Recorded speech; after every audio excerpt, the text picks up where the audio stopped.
Vida Manual de Instruções, hoje com cursos e faculdades. Claro que nós vamos falar também de aquisição de conhecimento e aquisição de competências, voltado, claro, quando a gente pensa em curso e faculdade, voltados para ter uma atividade, geralmente uma atividade remunerada, né?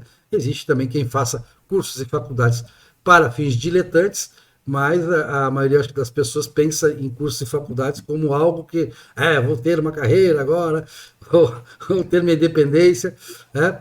E conosco o Regis, que já tem várias faculdades, né?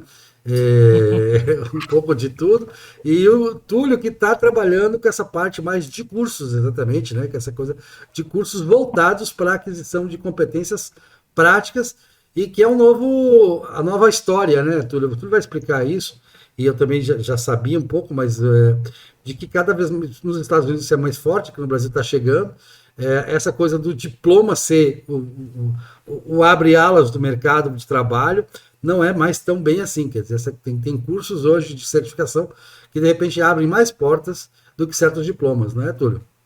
Perfeito, perfeito. Você anunciou, o Regis, inclusive, fez várias faculdades, né? Vale a pena dizer aqui que eu não fiz. Do Senac também. Perfeito. Vale a pena aqui dizer que eu não fiz nenhuma faculdade, né? Só para registrar. Acho que assim, a minha desilusão com esse modelo formal de educação, acho que vem da prática, né? Vem de realmente ter conhecido isso. Eu iniciei, por exemplo, 2 faculdades, e aqui começo falando da minha vida pessoal, não do meu trabalho hoje.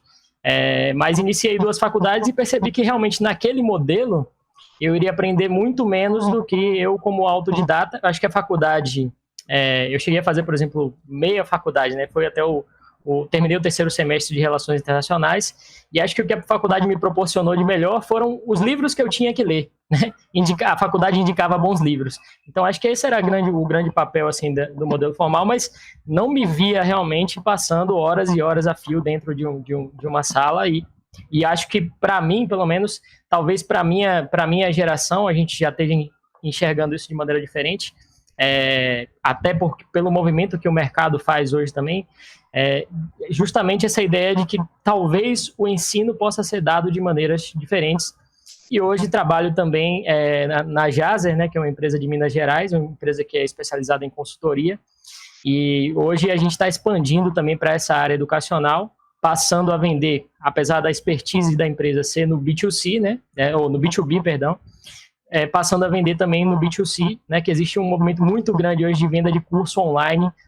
A educação tem se expandido para a internet de uma maneira incrível. Inclusive, as faculdades EAD, né, as que estão abertas no mercado, que são empresas de capital aberto, tiveram uma valorização muito alta, se você considerar os últimos 10 anos. Né? Você pode confirmar isso aí, que você estuda mais o mercado do que eu, inclusive.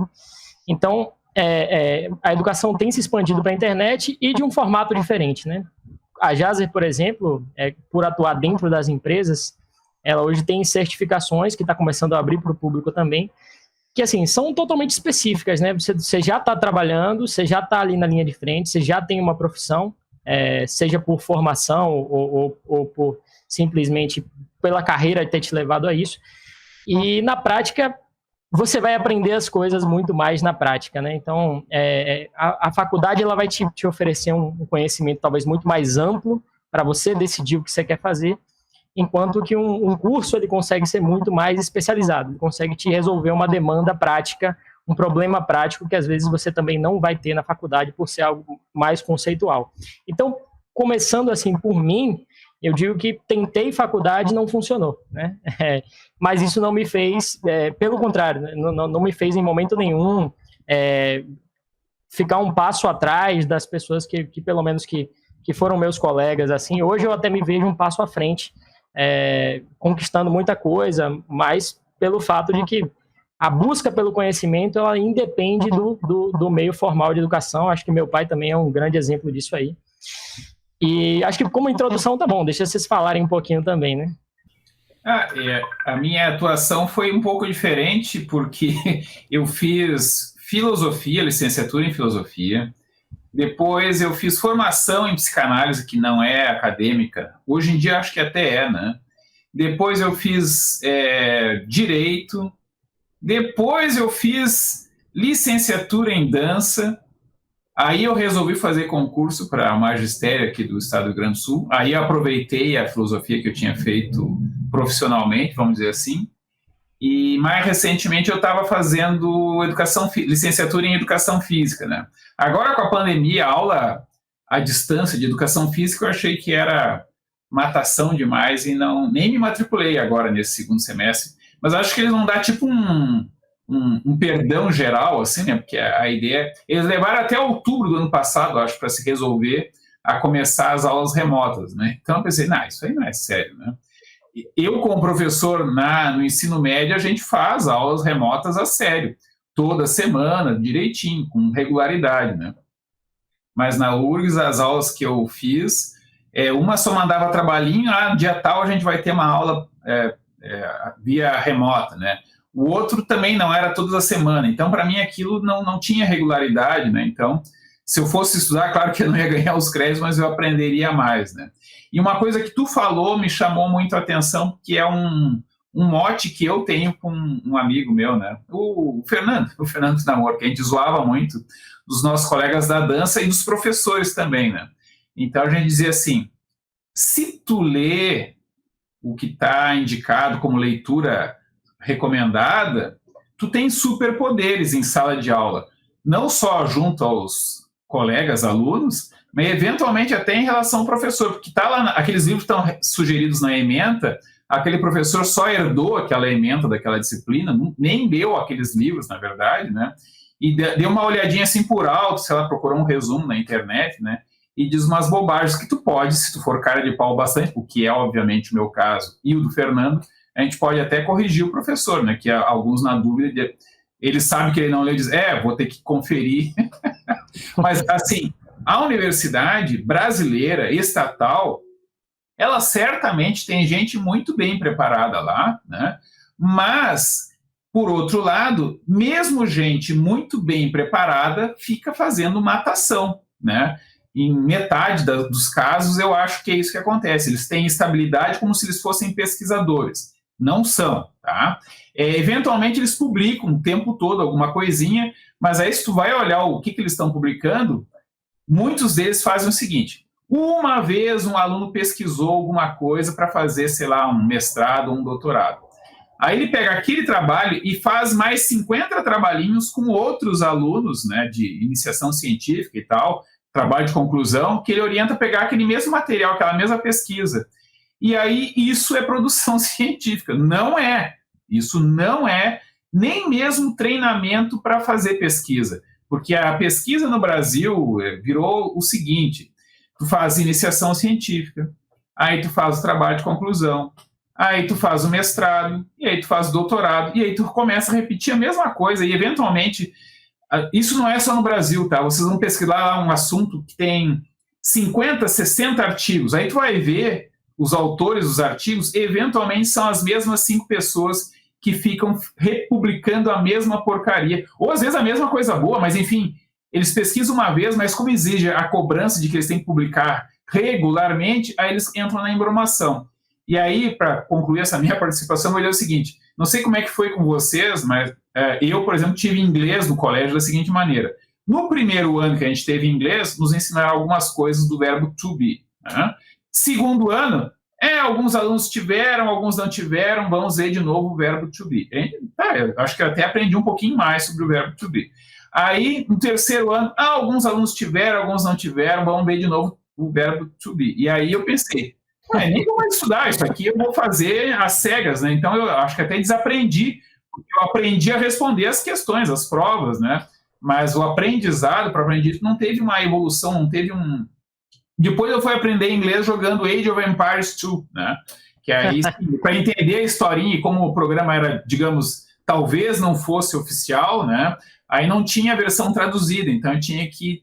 E foi tentando ler aquilo, tentando ler artigo da filosofia, tentando traduzir para minha irmã, que fez biologia, que eu fui aprendendo inglês, né? Se pedir para eu falar inglês, eu vou dizer umas bobagens aqui, vocês vão conseguir entender, mas vai ficar muito ridículo, não peçam, tá? Mas, assim, ler eu consigo. Ouvir falado de vídeo no YouTube também. Agora, se eu dependesse do que eu aprendi no colégio, no ensino fundamental e médio, eu não saberia nada, nem mesmo o verbo to be, que é aquilo que eu aprendi, eu desaprendi depois, de tanto que era repetitivo. A primeira coisa a dizer, Claro, ainda é a faculdade o que emprega a medicina. Se você fizer a medicina, você tem 100% de empregabilidade no Brasil. E empregabilidade com uma remuneração boa.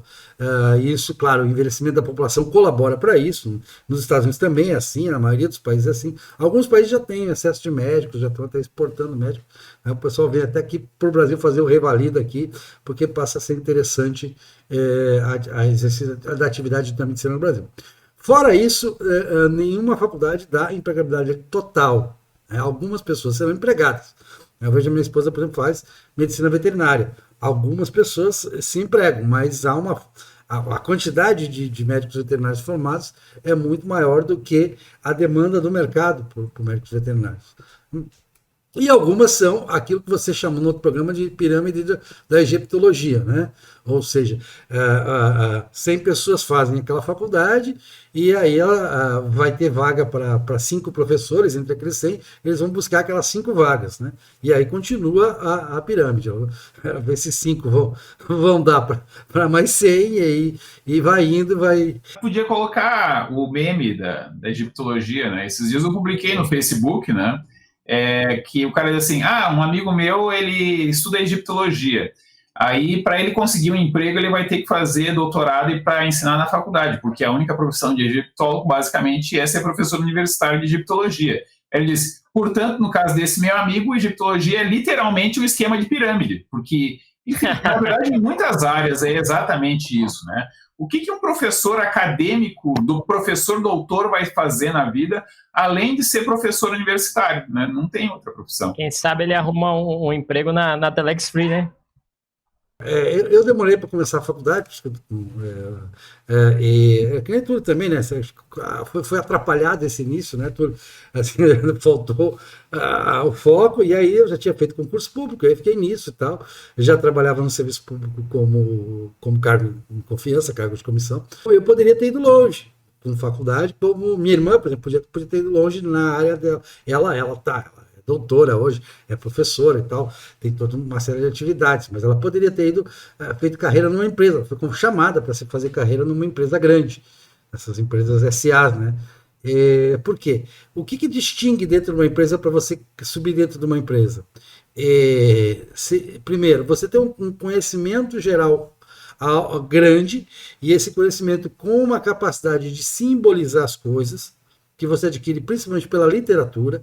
A literatura te dá isso, não só, claro, a literatura de ficção, mas a grande literatura de ficção vai te ajudar a organizar na cabeça, te dá uma visão de mundo muito mais completa, muito mais interessante. E isso, quando você conversar com o teu gerente, quando você conversar com o teu chefe, para ele vai ficar claro isso. Então ele vai estar reconhecendo a conversar com o igual ou conversar com alguém que até superior a ele, de repente, que é interessante para a empresa ter uma pessoa com essa visão maior, essa visão, uma pessoa com uma cultura geral mais ampla e mais refinada, digamos assim.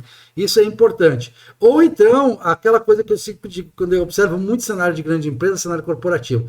Se você não é assim, se você só vê futebol, só assiste novela, só assiste o Jornal Nacional, se a sua cultura geral vai até o William Bonner, certo? É o máximo que você chega e olha lá, aquela coisa muito compartimentada, aquela visão de um mundo assim muito limitada, é melhor você ficar quieto, cuidar da sua área, certo? Ser técnico na sua área, faz um curso na sua área, meu negócio é logística, então tá, então fica lá na logística, certo? E não dá opinião sobre o resto, não conversa com o chefe sobre outros assuntos que ele vai ver, ele vai dizer, poxa, esse cara, ele é tão bom naquilo que ele faz, mas, né, ele não é uma boa conversa, no sentido assim, de coisas mais, que exigem um pouco mais, não digo de erudição, não gosto dessa palavra, eu acho que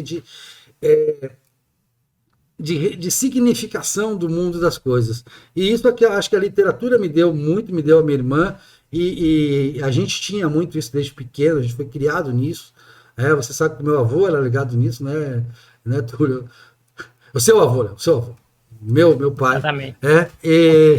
Então, a gente criou nesse ambiente, tinha muito interesse, eu era um cara que gostava de ler desde pequeno, você também, já foi criado assim também, né? Essa influência. Sim. E isso é muito legal, isso realmente te dá te dá uma base que às vezes pode ser mais importante que o diploma. A questão do concurso público, eu acho que nós vamos falar também disso, né, Túlio? As pessoas estão muito vidradas porque houve realmente uma fase áurea dos concursos públicos no Brasil por causa da Constituição. Isso está para ser mudado, precisa mudar. A gente já falou aqui no programa com o Regis. É terrível isso de você ter que fazer concurso público para funções que são basicamente prestações de serviço, que são prestações de serviço que pode ter uma demanda maior hoje, menor amanhã, e você dá estabilidade de 40 a 50 anos para essa pessoa, não faz o menor sentido. O concurso público deve ficar restrito no futuro, se houver um mínimo de lógica no Brasil, um mínimo de bom senso, às chamadas aos agentes de Estado. Basicamente policiais e fiscais, são pessoas que realmente necessitam ter essa independência do concurso público, da estabilidade no cargo, claro, hoje os concursos para essas vagas já exigem um conhecimento geral muito amplo. Quem passa, por isso que eu passei, por exemplo, no concurso que eu passei, era um concurso dessa área, então eu passei porque justamente tive facilidade, tinha passado no outro também dessa mesma área, de uma outra instituição, mas acho que o concurso público não é a grande chance, a grande oportunidade. A grande oportunidade está, claro, na grande empresa. Porque na pequena empresa, em que ela emprega mais, sabe que no Brasil a pequena empresa emprega mais, aquela coisa, claro que vai ser útil também, mas a pequena empresa tem sempre aquele problema o teu limite é muito baixo. Entre você e o dono, o máximo que você vai chegar é o patamar de uma renda que talvez não te interesse, que não te dê os horizontes que você gostaria de buscar. A pessoa pode ficar muito feliz com isso. Eu conheço gerentes de lojas e tal, comércio de uma loja só, ou de uma pequena rede, que ganham lá seus 4, 5 mil por mês, estão bem, formataram a vida deles nisso, estão felizes, está tudo tranquilo, não tem problema nenhum, são felizes assim, não estou dizendo que é um caminho ruim, mas o caminho para quem quer algo maior passa geralmente ou prestar serviço para as grandes empresas, também existe isso, hoje tem o empreendedor que trabalha, né?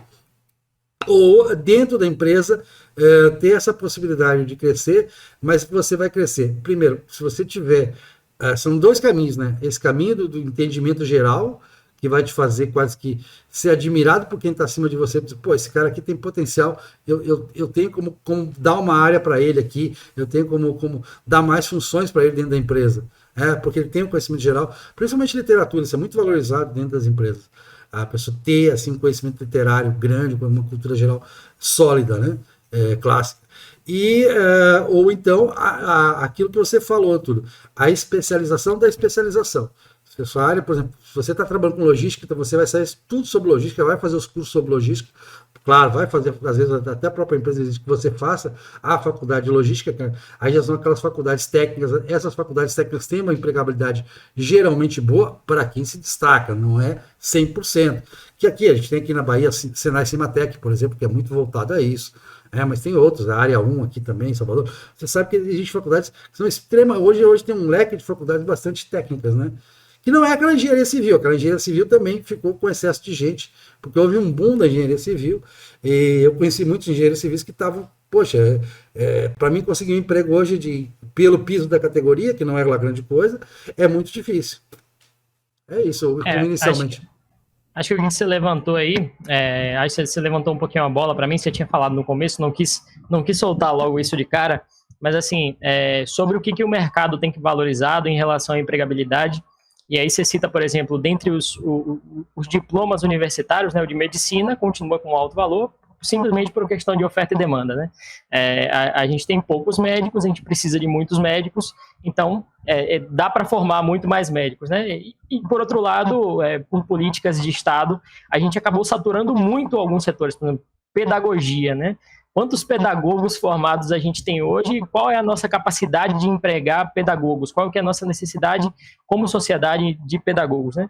E aí, falando do mercado, e aí você fala do mercado americano, acho que não só o mercado americano, acho que o mercado global, e uma coisa que eu comentava com você em outro momento é que o Brasil é um pouco atrasado em tudo, né? A gente vai, acho que tanto na tecnologia, que, por exemplo, eu trabalhei com carro por 1 ano e meio e, assim, câmbio automático ainda é caríssimo no Brasil, né? Nos Estados Unidos, câmbio automático era comum há 30 anos, né? Então, a gente tem um certo atraso também para importar as tendências, que são tendências essenciais, que estão ligadas à revolução digital. O que a gente acha que as empresas acabaram se tocando no pós-revolução digital.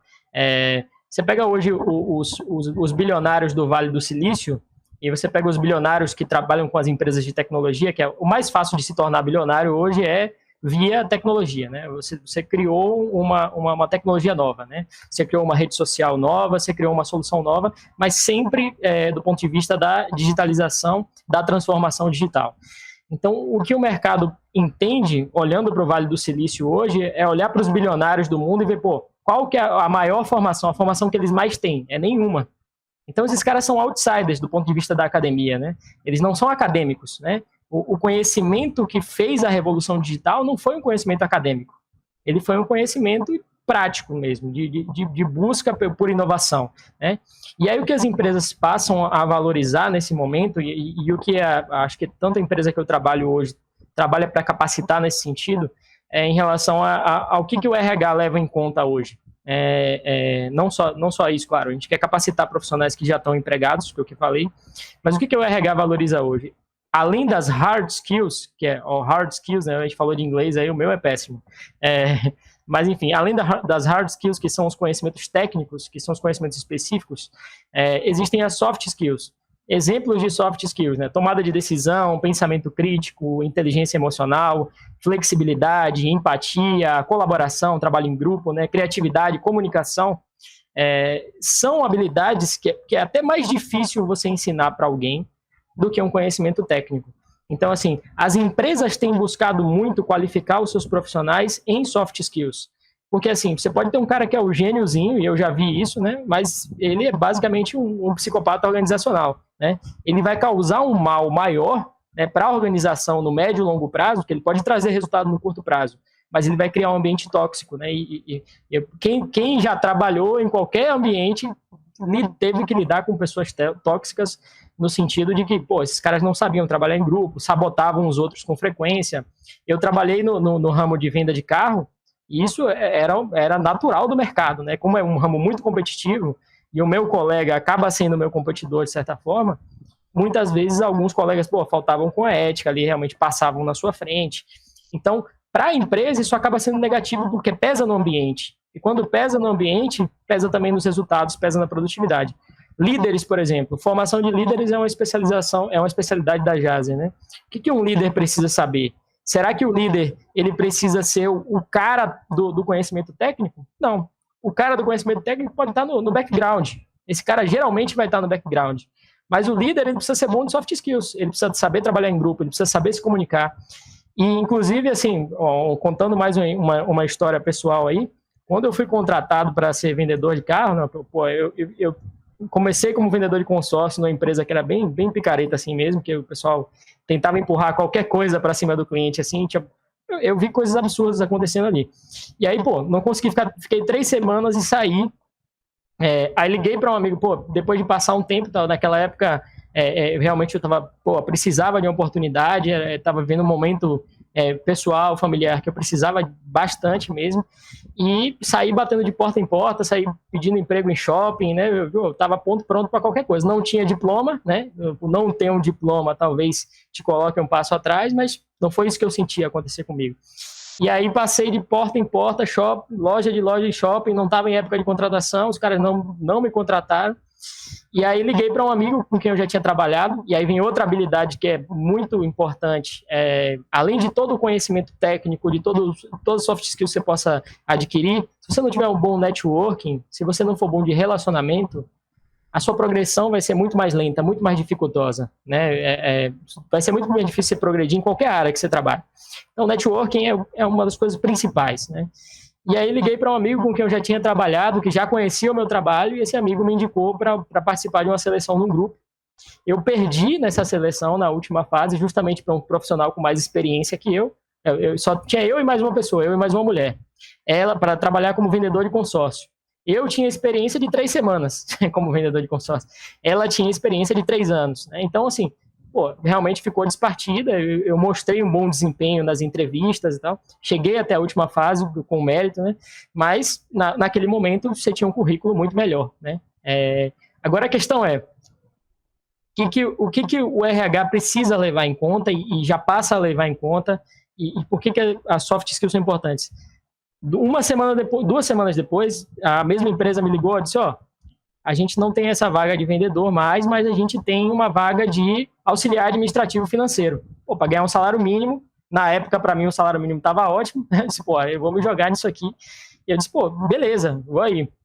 Participei da seleção, mais uma fase de entrevista. Na última fase, o gerente de novos também participou da minha entrevista.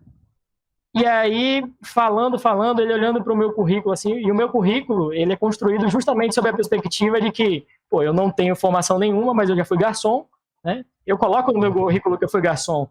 E eu tava concorrendo a um cargo de vendedor, mas, coloquei que fui garçom, coloquei que iniciei uma editora, enfim.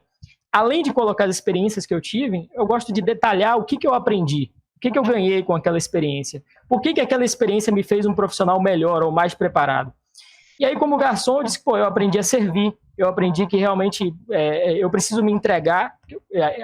Eu tinha mais 2, na época que eu trabalhei como garçom, foi um bar da família, inclusive, da minha tia e do meu tio. Vou mandar para eles assistirem. 2 pessoas, às vezes 2, 3 pessoas, para atender 40 mesas. Então, eu aprendi naquilo ali que, eu preciso me entregar e o que eu conseguir melhor que isso aqui vai ser um grande lucro. Foi ser garçom que me deu uma virada de chave, assim. Eu fiz trabalhos antes que eu fui um péssimo profissional. Eu era muito devagar, que eu era lerdo, que eu assim, trabalhava muito na minha zona de conforto. Sabia que eu era bom com algumas coisas, mas não tinha a determinação que eu precisava ter. E aí chegou nessa entrevista e na última fase, o gerente de novos participou, porque eu ia trabalhar para ele, e o cara falou, você quer ser auxiliar administrativo ou você quer ser vendedor? Eu falei, eu cheguei na empresa pensando em ser vendedor, mas se eu tivesse a oportunidade como auxiliar administrativo, eu vou dar o meu melhor. E aí o cara conversou, parecia que a gente tinha sentado para tomar cerveja num bar ali, um ambiente que se criou ali na entrevista. Eu realmente não tomei conhecimento de nervosismo, nem nada disso. Mas por que eu fui contratado? Essa é a grande pergunta. Tinha outras pessoas com mais experiência no processo. Mas os caras entenderam ali que eu tinha habilidade de comunicação. Eu ganhei eles na comunicação. Comunicação é soft skill, não é um conhecimento técnico. Você até pode buscar cursos de comunicação.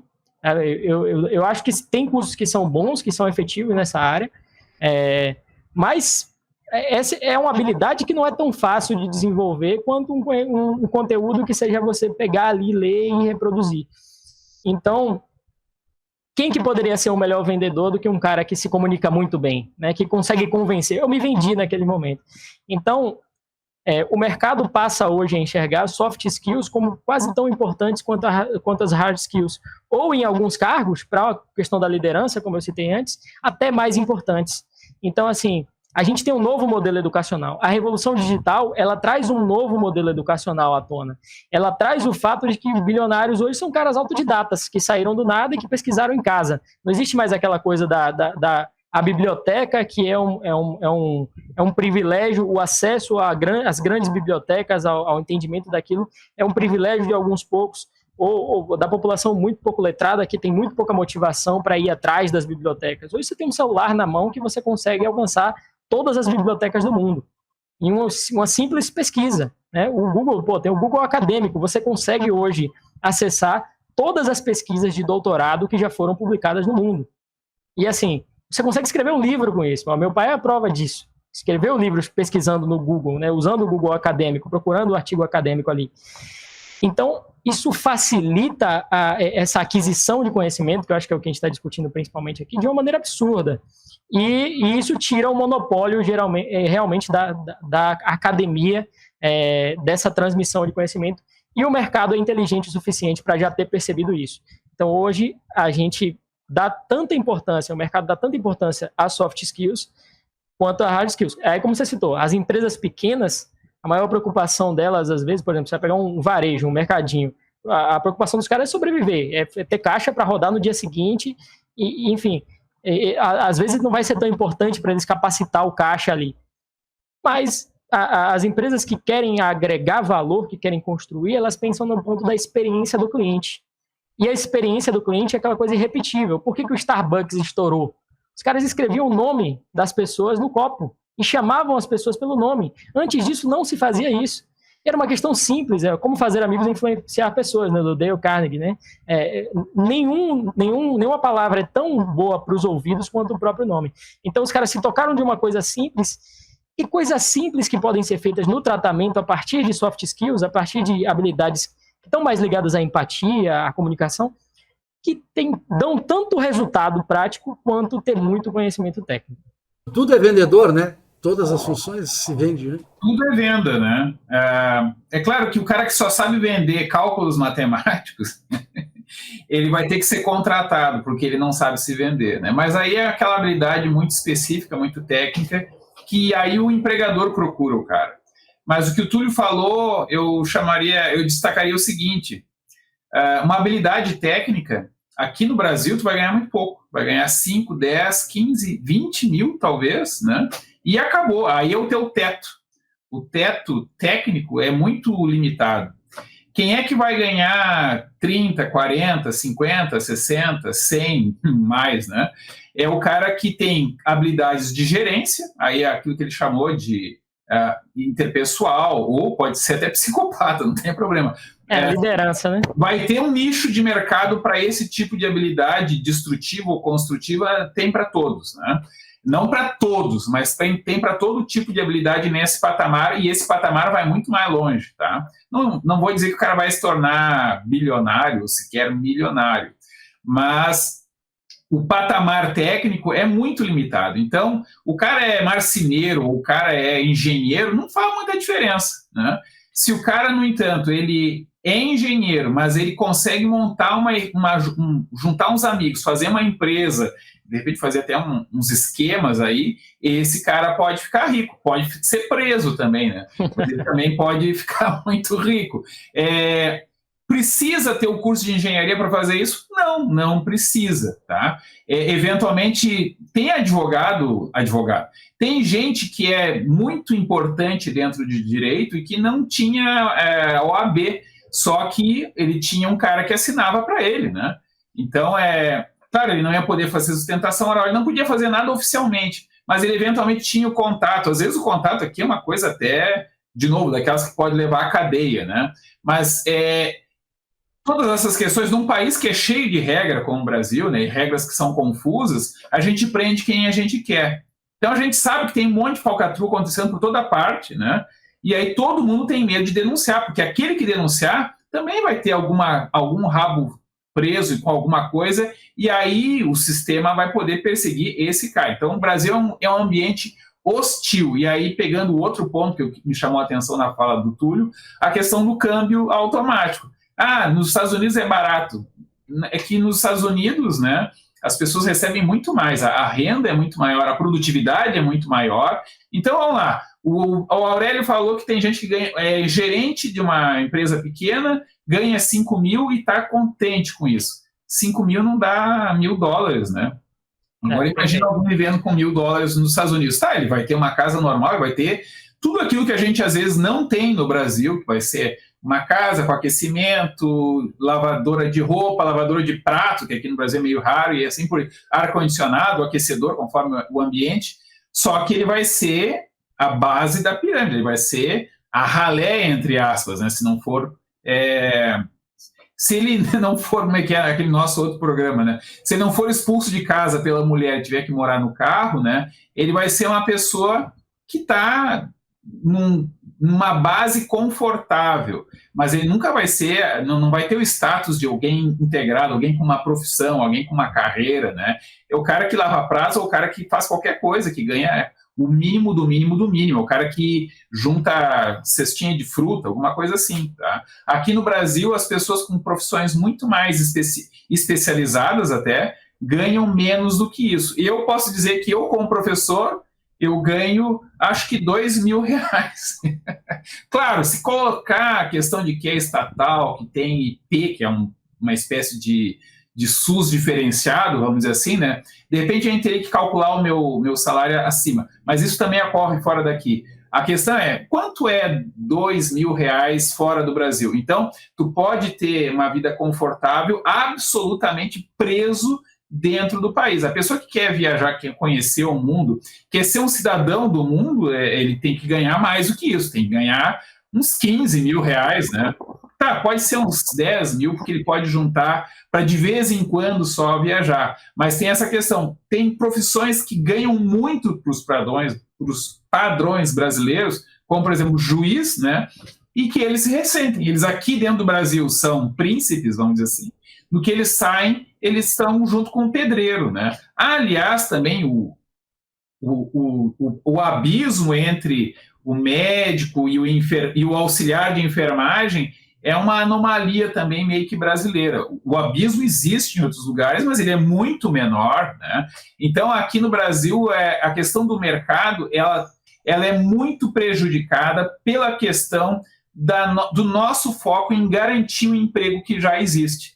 O emprego que já existe é uma tara tão grande no político e no trabalhador brasileiro que se torra qualquer paciência do empregador de se arriscar de contratar alguém.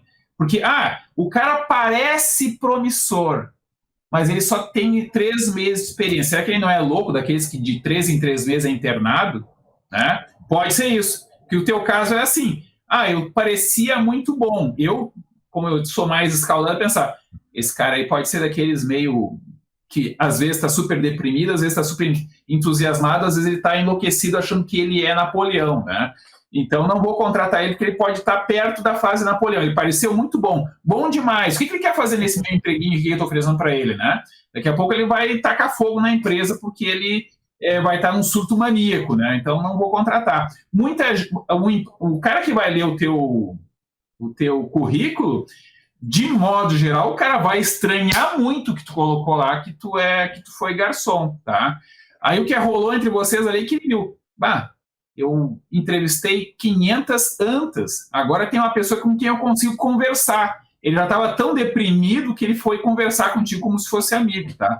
Isso deve ter acontecido, mas geralmente não tem esse tempo, tá? Sim. E eventualmente alguns caras que tinham também boa qualificação na entrevista travaram, não se comunicaram. Não quer dizer que eles não seriam capazes de se comunicar bem fora, mas o processo da contratação é muito rápido, tem muito pouco elemento para fazer avaliação. O diploma, no final das contas, ele prova uma coisa para o empregador. Esse cara ficou 5 anos em uma mesma coisa e foi até o fim. Tá? Então, diploma de maior parte dos cursos brasileiros não prova coisa nenhuma, porque as pessoas não estudam. Tá? Então, aqui no Brasil é comum um cara fazer o seguinte, eu trabalho de qualquer jeito e faço faculdade de qualquer jeito nas horas vagas, e não estudo e não me cobram que eu estude também. Então, esse cara não sabe nada, tá? Ele não sabe praticamente nada. Ele ficou tanto tempo lá dentro daquele curso que ele até aprendeu a mimetizar alguma coisa que parece conhecimento naquela área, mas ele não sabe nada, eventualmente.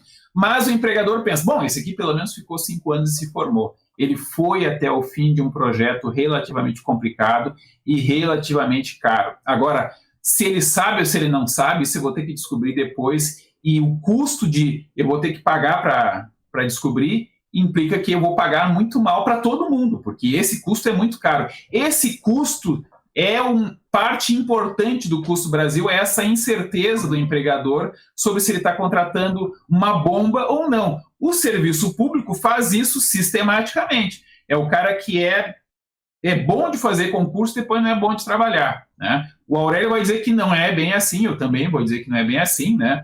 Mas vou dizer que é 40% assim, e isso já é uma catástrofe suficientemente grande, né? Nas áreas em que eu atuei, tem todo esse tipo de problema, seja privado, seja estatal. Então, advogado no Brasil é uma profissão que produz muitos advogados, né? Muitos deles não se transformam em advogados porque eles não conseguem nem passar no exame da OAB.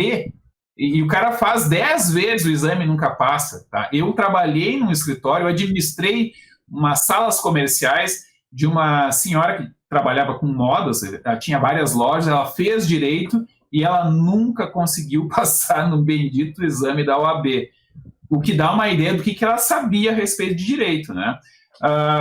E aí tem muita gente que consegue passar no exame da OAB, mas passar no exame da OAB é acertar metade da prova mais uma questão. É isso. Média 5,1, vamos dizer assim, né? O que sabe essa pessoa? Mas tudo bem. Na verdade, se tu conseguir ficar 5 anos na faculdade de Direito, tu vai mimetizar uma certa habilidade. Depois tu vai ver que muito daquilo que tu aprendeu, se tu teve o azar de aprender, não vale nada, porque é tudo meio que cara ou coroa no direito brasileiro. Tá? E vai ter petição lá que, na verdade, recorta e cola de uma outra petição que não tem nada a ver com o caso. E o juiz, promotor, o outro advogado, tem que ler aquilo e fazer de conta que é colega, que é advogado, né? Eu, particularmente, também já tive de atuar muitas vezes em coisas que eu não conhecia praticamente nada. E era muito engraçado, porque aí eu notava que o juiz dizia, não, na verdade, o senhor tem que fazer isso, isso e isso. Então, a advocacia no Brasil, ela é assim, o advogado pode fazer qualquer coisa, pode ir até o STF, né? E claro que não funciona assim. Imagina na medicina se um médico vai fazer qualquer coisa. Há um aspecto que eu queria tocar com vocês, né, porque o programa é Cursos e Faculdades, é EAD. Né? Eu pesquisei muito sobre isso, se o EAD funciona, se ele tem a mesma eficiência. Os Estados Unidos está muito mais avançado na pesquisa disso, né, de como isso funciona. E o EAD funciona? Funciona. Ele é bom. Certo? Ele funciona principalmente como um complemento da sala de aula, do antigo método parisiense, que foi patenteado pelos jesuítas lá no século XVI. O EAD sozinho, ele perde em eficiência para a sala de aula. O que funciona realmente é a chamada turma pequena, é um misto entre modos parisienses, que era dos jesuítas, e o modus itálicos, que era o predominante até então, que era o preceptor, né? Aquele cara, o professor de um sozinho, né? Uma pessoa ensinando para outra. O que tem funcionado melhor hoje é uma combinação. Qual é a combinação? Você ter o EAD, ou seja, aquela informação, até porque você vai buscar na internet, você tem que pensar cada vez mais na internet como um repositório, como uma grande biblioteca, nesse sentido. E aí, claro, vai ter a biblioteca do cara dando uma palestra, vai ter o documentário, que é interessante, e todos os recursos que o audiovisual permite, com um pouco de sala de aula ainda, com modos parisienses ainda, e com uma atenção especializada. Vai ter aquele momento o que complementa, a Harvard está fazendo isso já experimentalmente, aquele professor que vai falar para um grupo de 2, 3, ou às vezes vai tirar a dúvida de um só, ali específico, vai ser uma coisa mais curta. Claro que o professor não vai ter esse tempo todo para estar dedicando para ser um preceptor individual, mas essa combinação é interessante. Você falou aí, Regis, também, agora mudando um pouco de assunto, depois vocês vão discutir a questão do EAD, no auxiliar de enfermagem. É uma das profissões que o auxiliar de enfermagem, para mim, é típico da revolução que a gente está passando. Com a inteligência artificial, com a robótica, você vai ter cada vez menos pessoas trabalhando em atividades repetitivas, né, aquelas atividades que uma máquina pode fazer pela gente, ou mesmo naquelas atividades técnicas que a inteligência artificial pode fazer para a gente. Um planejamento logístico, por exemplo, uma inteligência artificial hoje pode fazer um planejamento logístico quase tão bem quanto o humano, então pode substituir. Então, as pessoas vão trabalhar cada vez mais para pessoas, seja em entretenimento, seja... Tem uma explosão do trabalho em entretenimento, seja na prestação de serviço pessoal, o personal trainer, enfim, aquela pessoa que presta o serviço pessoal, pessoas prestando serviço para pessoas. E nesse campo, o auxiliar de enfermagem, hoje, o Brasil teve uma época que formou muitos enfermeiros, precisavam enfermeiros, né? Porque até o tipo de atendimento exigia aquela formação superior em enfermagem. Hoje a busca talvez seja maior pelo auxiliar de enfermagem, pelo técnico de enfermagem, né? Que tem o curso técnico de enfermagem, tem o auxiliar é lá, é a ponta da ponta da ponta. Mas o técnico de enfermagem ele é muito requisitado, porque nós temos uma grande população idosa que precisa desses cuidados, né? Seja em casa, seja na casa própria, seja no hospital, hoje tem muito lugar que o idoso frequenta, eu vejo aqui no bairro tem, que são espaços dele fazer uma fisioterapia, uma educação física, frequentar uma piscina, em que ele precisa desses cuidados, precisa de alguém cuidando para ele não ter uma queda, se ele tiver uma queda, ajudar ali, fazer um curativo, alguma coisa. Não vai ser o enfermeiro que vai fazer isso, vai ser o técnico de enfermagem, vai ser o auxiliar de enfermagem. Das pessoas prestando serviço a pessoas é um grande campo. E também coloco a questão do EAD para vocês debaterem a questão do EAD, o modus digo modus parisiense, que é a sala de aula. A gente sabe que a sala de aula para 50, 70 pessoas, ela começa a ser ineficiente. Eu já dei palestra em universidade, já meio que deu aula, viu? A gente sabe que a gente não consegue falar olhando no olho. Você consegue um grupo de 10, 20 pessoas, né? Você consegue interagir realmente como professor. Então, o modus parisiense, que era dos jesuítas, e o modus itálicos, que é do preceptor antigo. O antigo preceptor, que ele não se mostrou tão eficiente, mas claro, na formação dos príncipes e tal, era importante e tal. É a chamada homeschooling, né? Que é basicamente o modus itálico. Então, acho que a gente trabalhar, cada vez mais pensar nisso como um conjunto de ferramentas do ensino. Sobre essa coisa do EAD que você levanta, aí eu tenho experiência própria também sobre EAD, né? O Relações Internacionais, que eu fiz um ano e meio, né? Eram 3 anos de curso. Eu fiz EAD, né? Eu não vou citar aqui o nome da universidade, mas assim, o EAD chegou a um ponto, foi o que o Regis falou no começo, né? Que é aquela coisa de, pô, se você lê a bibliografia do curso, você vai ser um gênio dentro do curso, né? Que realmente, no EAD isso é ainda maior, né? Eles tinham a bibliografia de base. Só que o que eu percebi depois de um tempo é que, assim, eu tirava 10 e não assistia às aulas. Eu teve uma hora que, tipo, eu reproduzia a aula lá, só para dizer que reproduzi. Pô, não tinha mais saco para assistir aquilo. Eu lia o que os caras recomendavam.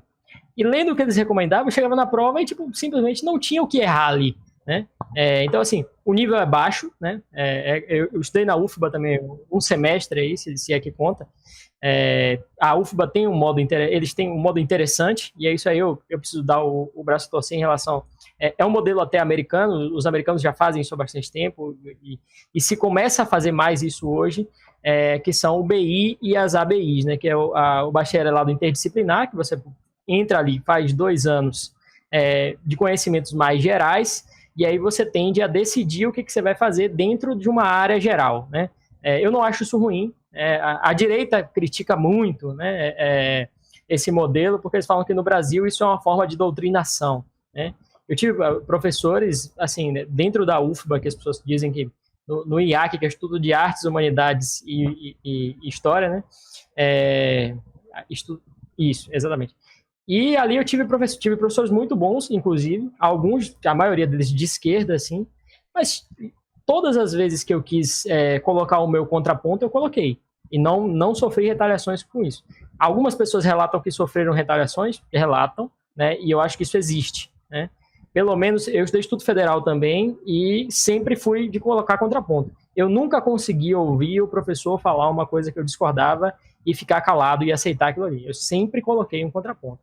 Talvez pelo contraponto ser colocado de uma maneira muito respeitosa, eu nunca tinha tido problemas com isso realmente. Inclusive, ficava amigos dos professores com quem eu discordava. Inclusive na UFBA, assim, no bacharelado. Mas eu acho que, assim, o jovem, você pegar o cara que entra, fez 18 anos, 17, 18 anos, acabou de sair do ensino médio, esse cara não sabe o que ele quer fazer.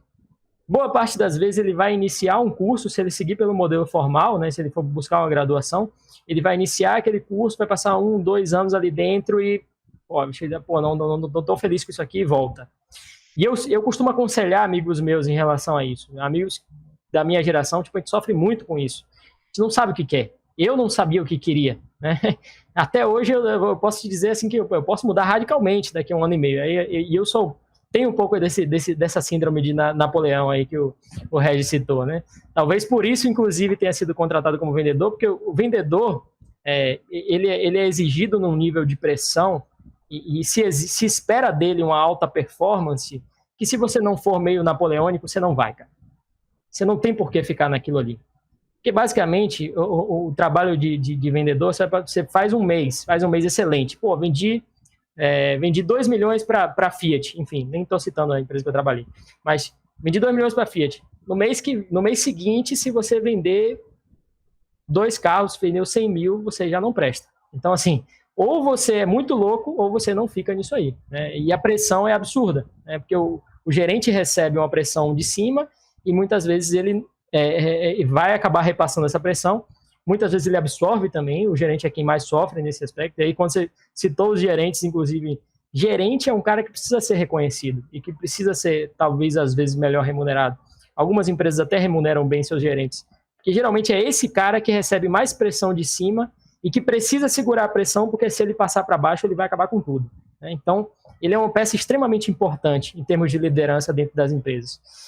E aí, voltando para o EAD, que é o que eu estava falando, o que eu percebi no EAD é que o EAD no Brasil ainda é muito fraco, né? Pelo menos da experiência que eu tive, é extremamente fraco, assim.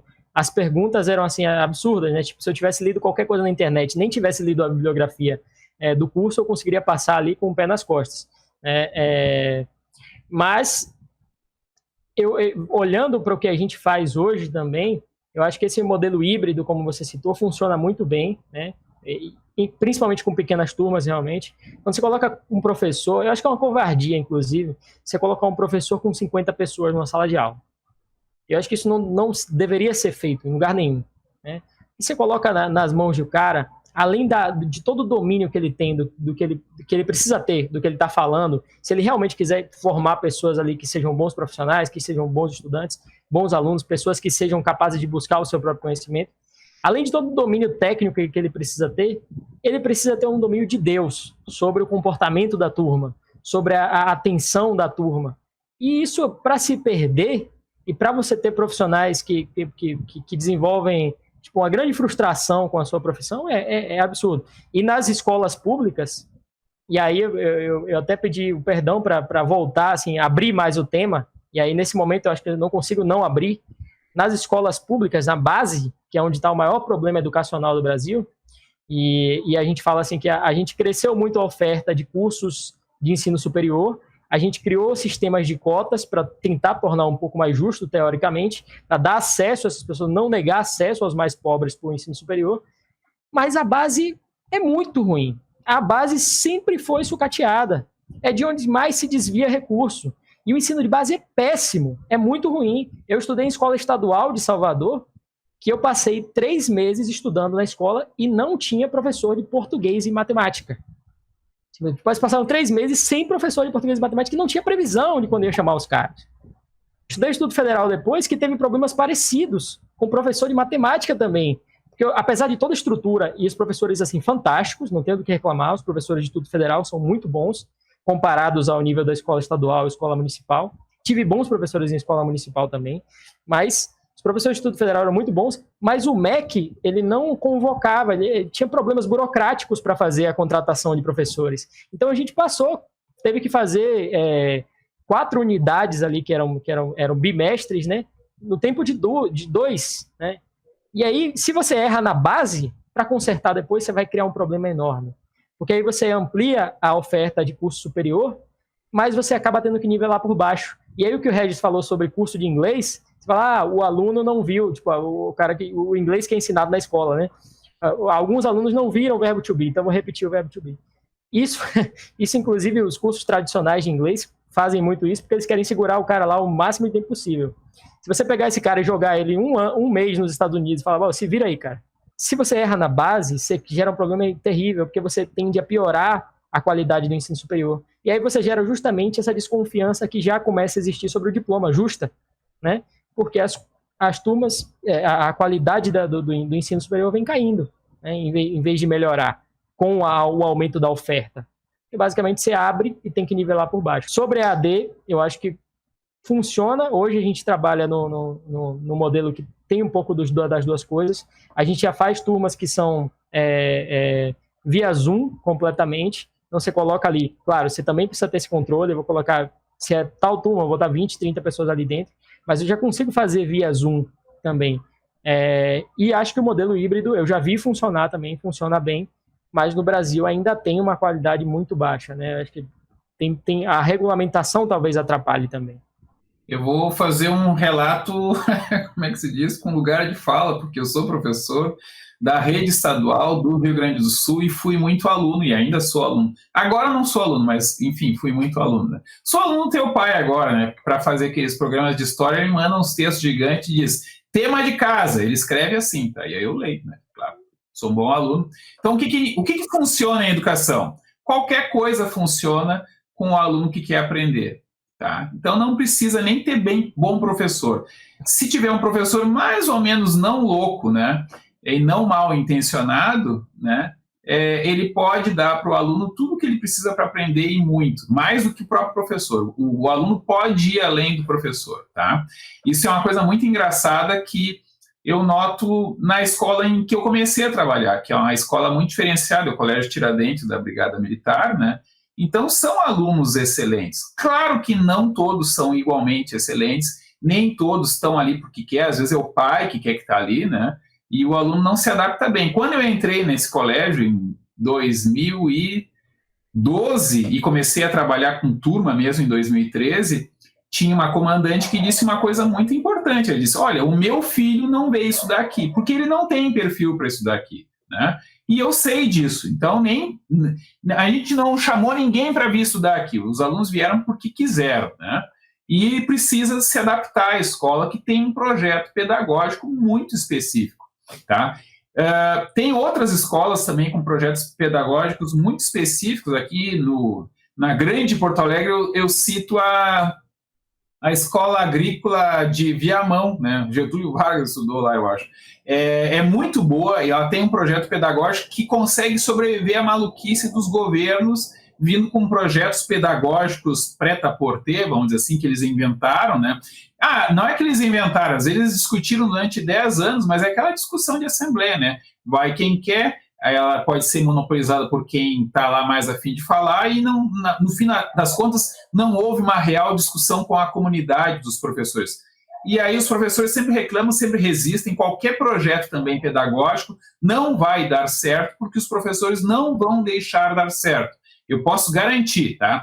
Se uma escola tem um diretor, ou tem uma tradição, ou tem, digamos, um CPM, o Círculo de Pais e Mestres, que faz a coisa funcionar, aquela escola será excelente e vai atrair alunos, ela vai chamar a atenção.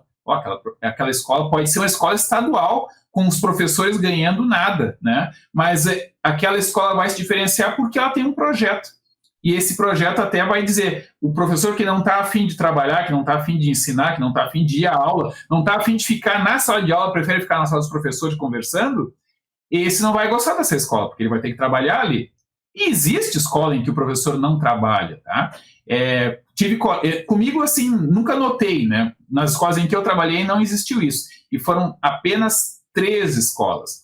Colégio Tiradentes, Colégio Rio Branco e Colégio Cândido José de Godoy. Eu acho que nessas 3 escolas, eram escolas até relativamente diferenciadas, bastante melhores do que a média, e isso tem uma série de impactos. Os próprios alunos que vão estudar nessas escolas são diferentes. O aluno que não quer estudar, ele não vai gostar de uma escola que cobra, que ensina, que manda fazer tema, que faz prova. Tu falou das provas muito ridículas, né? É que nem a prova do trânsito, da carteira de motorista, né? É impossível errar aquelas questões. Tem 2 ou 3 que são feitas para ser impossível de acertar, para que ninguém acerte tudo, para não parecer que é mamata. Mas as outras perguntas é do tipo, se você vê um acidente, você passa com o carro por cima da pessoa, você vai até a outra cidade e telefona, não sei o quê. Eu fiz recente, essa pergunta realmente existe. Essas alternativas são muito absurdas e o cara vai acertar essa aí. Vai ter, então, 20 questões que são feitas para qualquer um acertar, né? E vai ter umas 3 que é para todo mundo errar, para não parecer que é muito fácil. Que, todo mundo acerta tudo, é sinal de que é... Não. E isso acontece também no ensino fundamental e no médio. Então, o professor que começa a cobrar de verdade, ele vai trazer problemas se a escola não quer que cobre. Porque os pais não querem que cobre. O aluno não quer que cobre, tá? Digamos assim, o aluno não quer que cobre, ele gosta de uma disciplina, não gosta de outra, isso é normal. Eu sou assim também, como aluno, tem disciplina que eu faço, se o cara não cobrar nada, é melhor para mim, porque eu não quero aprender nada disso. Não gostei da cara do professor também, né? E, enfim, mas se o professor me cobrar, aí eu vou estudar, porque eu não quero rodar, né? E quando o aluno não quer, o professor também não faz questão. Se o professor cobrar, ele pode receber reclamação dos pais dos alunos, que vão reclamar para o diretor, que vai reclamar para o professor. Essa é a maior armadilha do ensino brasileiro. Os professores que cobram alguma coisa, que dão conteúdo, que dão habilidades, que treinam, que fazem exercícios, depois cobram proporcional ao que dão, eles vão provavelmente causar muito choro e ranger de dente entre os alunos. E eu sempre faço isso. Então eu sempre brinco, os alunos me amam até a primeira prova, porque eles acham que eu sou engraçado, que eu sou divertido, que eu sou louco, sei lá o que eles acham, né? Mas eles levam de boa até a primeira prova. Aí eles vão mal, alguns, né? E aí eles dizem, não, aí os pais, às vezes os pais ficam mais ofendidos que os filhos, né? Em qualquer escola isso. Mas aí vai ter a escola em que isso, o professor é respaldado pela direção, e vai ter a escola em que o professor não vai ter respaldo. Às vezes, para uma escola dar respaldo para o professor, ela tem que comprar a briga com a Secretaria de Educação, porque a Secretaria de Educação tem a seguinte conversinha: não, isso aí vai gerar evasão escolar, né? Vai dar estatística ruim também para a Secretaria de Educação, e aí eles vão tentar, se possível, vão tentar desautorizar o professor. O professor, se quiser, ele tem autonomia. Eu sou professor do Estado, eu sou estável, né? Aí o que acontece com o professor que resolve fazer isso? Ele não tem férias, ele tem férias, tá? Ele tem a férias legal de 45 dias. O professor é um privilegiado em alguns aspectos malucos. A gente pode fazer um programa só sobre os privilégios loucos de professores. Mas isso é também uma armadilha. Então eu tenho 45 dias de férias e tem também o recesso escolar. O que acontece se uma direção briga com o diretor, aliás, se a direção briga com o professor em relação a ele passar um aluno de qualquer jeito? O professor não é obrigado a passar o aluno. Mas, enquanto não chegar no horário das férias dele, de 45 dias, né, ele tem, sei lá, mais um mês de recesso escolar, ele vai ter que ficar oferecendo o trabalhinho para o aluno que nem faz o trabalhinho. Mas a culpa é do professor. Então, no primeiro ano, talvez um professor tente se impor, depois vai concluir: esse aluno não vai aprender de qualquer jeito, eu não vou perder, não as minhas férias, mas o meu recesso escolar por conta desse aluno que não quer estudar. E ele desiste. E aí é uma porteira para muitas desistências. Na prática, os professores brasileiros foram ensinados a não cobrar. E eu sempre digo para os meus colegas: pessoal, se a gente cobra 100, o aluno, em média, vai estudar para 70, né? Se a gente cobrar, eles estão indo mal nas provas, então vou cobrar 70. Esse é o novo 100. Ele vai estudar 70 desses novos 100. Ou, no caso, sei lá, os 60 do anterior. Se a gente baixar porque eles não estão indo bem nessas provas, a inteligência dos alunos inicialmente é a mesma. E a malandragem também. Mas eles vão se adaptando ao que é cobrado deles. Se nesse jogo de testar o professor, de testar a escola, de testar a direção, os alunos e os pais dos alunos conseguem dizer que, coitado, meu filho, ele passa a noite toda estudando, né? Mentira, né? E não está indo bem, esse professor é louco, essa professora é louca, né? Principalmente professor de matemática, acho que tem problema que no Brasil também tem um pânico em relação à matemática, mas filosofia é a mesma coisa, história é a mesma coisa. Qual é a diferença? O professor de matemática, ele sabe que não está cobrando nada. O professor de história já não tem certeza, porque ele faz aquelas perguntas, né? Quem descobriu o Brasil? Bill Gates, Muammar Gaddafi, Pedro Alves Cabral. Essa até o aluno vai acertar. E alguns conseguem errar, tá? Assim, vou concluir com um exemplo de uma professora de biologia, minha colega, que tentou facilitar para os alunos e colocou assim, dê um exemplo, marque, assinale qual é a alternativa que indica um ser vivo. Aí tinha lá, pedras, árvores e vários outros exemplos. E, claro, teve aluno que marcou pedras. E isso acontece, tá? É uma tragédia e, às vezes, eu penso assim, o professor que colocou a alternativa pedras, né, ele já está contando que o aluno não sabe nada. Eu vou colocar uma coisa tão absurda, mas tão absurda, mas tão absurda que ele não vai errar. Só que como o aluno já está treinado que a prova é feita para ele não errar, que ele consegue errar. De certa maneira, é um desafio para o aluno.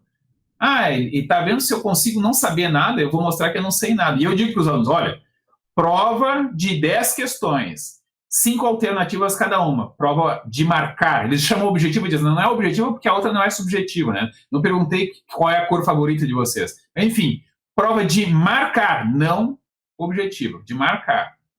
e tu tira 2 de 10, tu tirou 0. A gente não pode colocar isso na prova, né? Se tirar 2 é 0, mas estatisticamente é isso. Se ele não souber nada e marcar aleatoriamente, ele deve tirar em torno de 2. E aí a média pode ser 5. Esse tipo de enganação começa no ensino, não no ensino nas séries iniciais, porque nas séries iniciais é um professor que realmente tem uma relação orgânica, digamos assim, com os alunos. É quase essa lógica que depois também vai funcionar bem de trabalhar com 15 alunos. Isso funciona muito bem. O professor de séries iniciais, ele é um herói, ele trabalha muito e ele não pode trabalhar muitas horas, tá? Porque aquilo lá desgasta muito a pessoa. A partir do momento em que o professor se torna professor de uma área específica, aí aquele professor vê aqueles alunos de vez em quando. Então, eu, por exemplo, como professor de filosofia, às vezes eu tenho um período por semana com uma turma. Eu vejo aqueles alunos por 50 minutos uma vez por semana. Aí eu acho muito engraçado quando eu vejo meus colegas dizerem: porque a fulana está deprimida, os pais da fulana separaram. Em que momento da aula vocês têm tempo de descobrir essas coisas, né? Eu devo estar fazendo alguma coisa errada, porque no meu período, que às vezes tem que fazer chamada ainda por cima, eu tenho pouco tempo para contar umas piadas e contar um pouco da matéria e dizer, passar exercício e tal, né?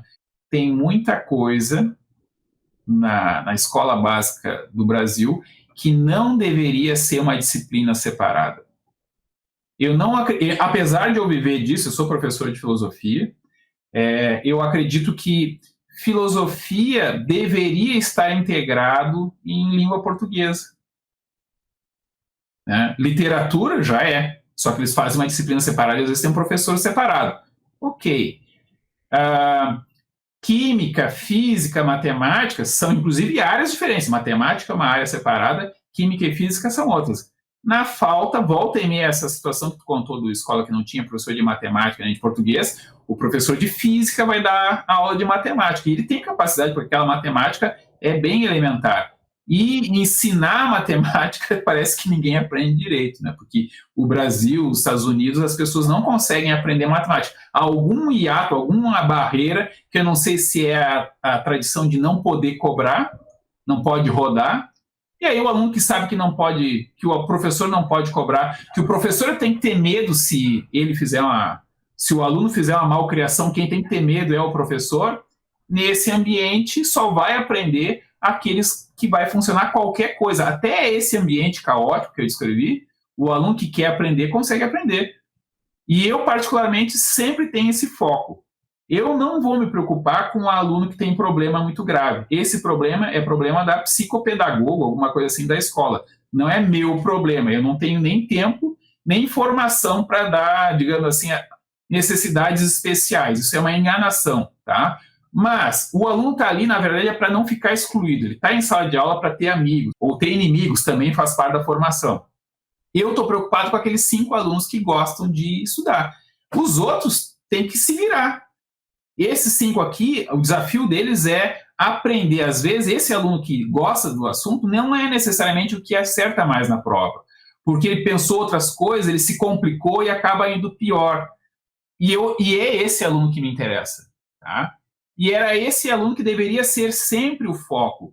A cobrança tem que ser focada nesses alunos. E os outros têm que correr atrás. Eu faço isso em áreas que eu não sou bom. E olha aqui como eu fiz. Licenciatura em dança, né? É evidente que eu fui o pior aluno de muitas disciplinas práticas, físicas, que é a idade, ou a formação, ou, sei lá, as manias, e o cara que já fez filosofia, por exemplo, geralmente não dá muito certo. Mas estava eu lá, suando para conseguir ser menos ruim, para aprender alguma coisa. Agora, isso também é a realidade de uma faculdade, em que também, se eu não quisesse fazer nada, se eu quisesse ficar sentado num canto e fingir que estou fazendo um relatório, também seria aceito, né? E aí eu pergunto, o que significa um diploma? Olha, de ensino fundamental, pode dizer, não significa nada, porque tem escola que cobra, tem escola que não cobra. O aluno que se formou no 9º ano agora, e sai, então, formado em ensino fundamental, eu não sei o que ele sabe. Eu teria que ver concretamente. Aluno que se formou no ensino médio, mesmo problema. Tá? Aluno que se formou em licenciatura de alguma coisa, eu também não tenho muita certeza de que eu possa dizer, não, se ele fez isso, ele certamente sabe tais e tais coisas. Não, não sabe. Isso vale para direito, isso vale para engenharia, tá? E vale para engenharia, o pessoal até cobra mais, mas isso mudou com essa história de vamos colocar os pobres para estudar. O pobre ele não tem tempo para estudar. Ele tem que trabalhar e estudar. Começou a se inventar que não precisa cobrar, que na verdade está ali para ter um contato, para socializar, para se ver dentro da faculdade. E o que é isso, então? Para que serve a pátria educadora, na verdade, brasileiro, acha que gosta de educação até o momento que tem que ler alguma coisa, tem que se preparar para a aula. Ele já odeia a escola. O professor é louco, ele é um carrasco, ele é do século retrasado, né? E isso tem resultado, isso tem efeito. A nossa avaliação no PISA e outros sistemas é catastrófica. E a quantidade de dinheiro que se gasta é gigantesca. O orçamento brasileiro para a educação não é pequeno, ele é até bastante grande. Claro que a gente é pobre, né? Então muito dinheiro de um país pobre não é lá grande coisa, mas proporcionalmente ao orçamento é gigantesco. O dinheiro se perde no caminho. E se perde no caminho porque os políticos dizem, não, para que serve escola? Para colocar criança, adolescente, até jovens adultos nas faculdades e dizer que eles não estão no tráfico. Basicamente é para isso. Só que tem tráfico dentro das escolas, mas aí é uma outra participação. Com o EAD tem menos, né? Porque elas não estão dentro da escola. Então, mas é claro que tem entregador de tudo hoje em dia, né? Então eu tenho essa preocupação. Para que serve a escola brasileira? Creche. É uma creche. Sem querer ofender as creches, tá? Isso vale para ensino fundamental, médio e superior. Vida manual de instruções, então curso e faculdade está dentro dessa área de o que eu vou fazer da vida. Então, basicamente, eu vou dizer, bom, se você quiser um emprego garantido, faça medicina.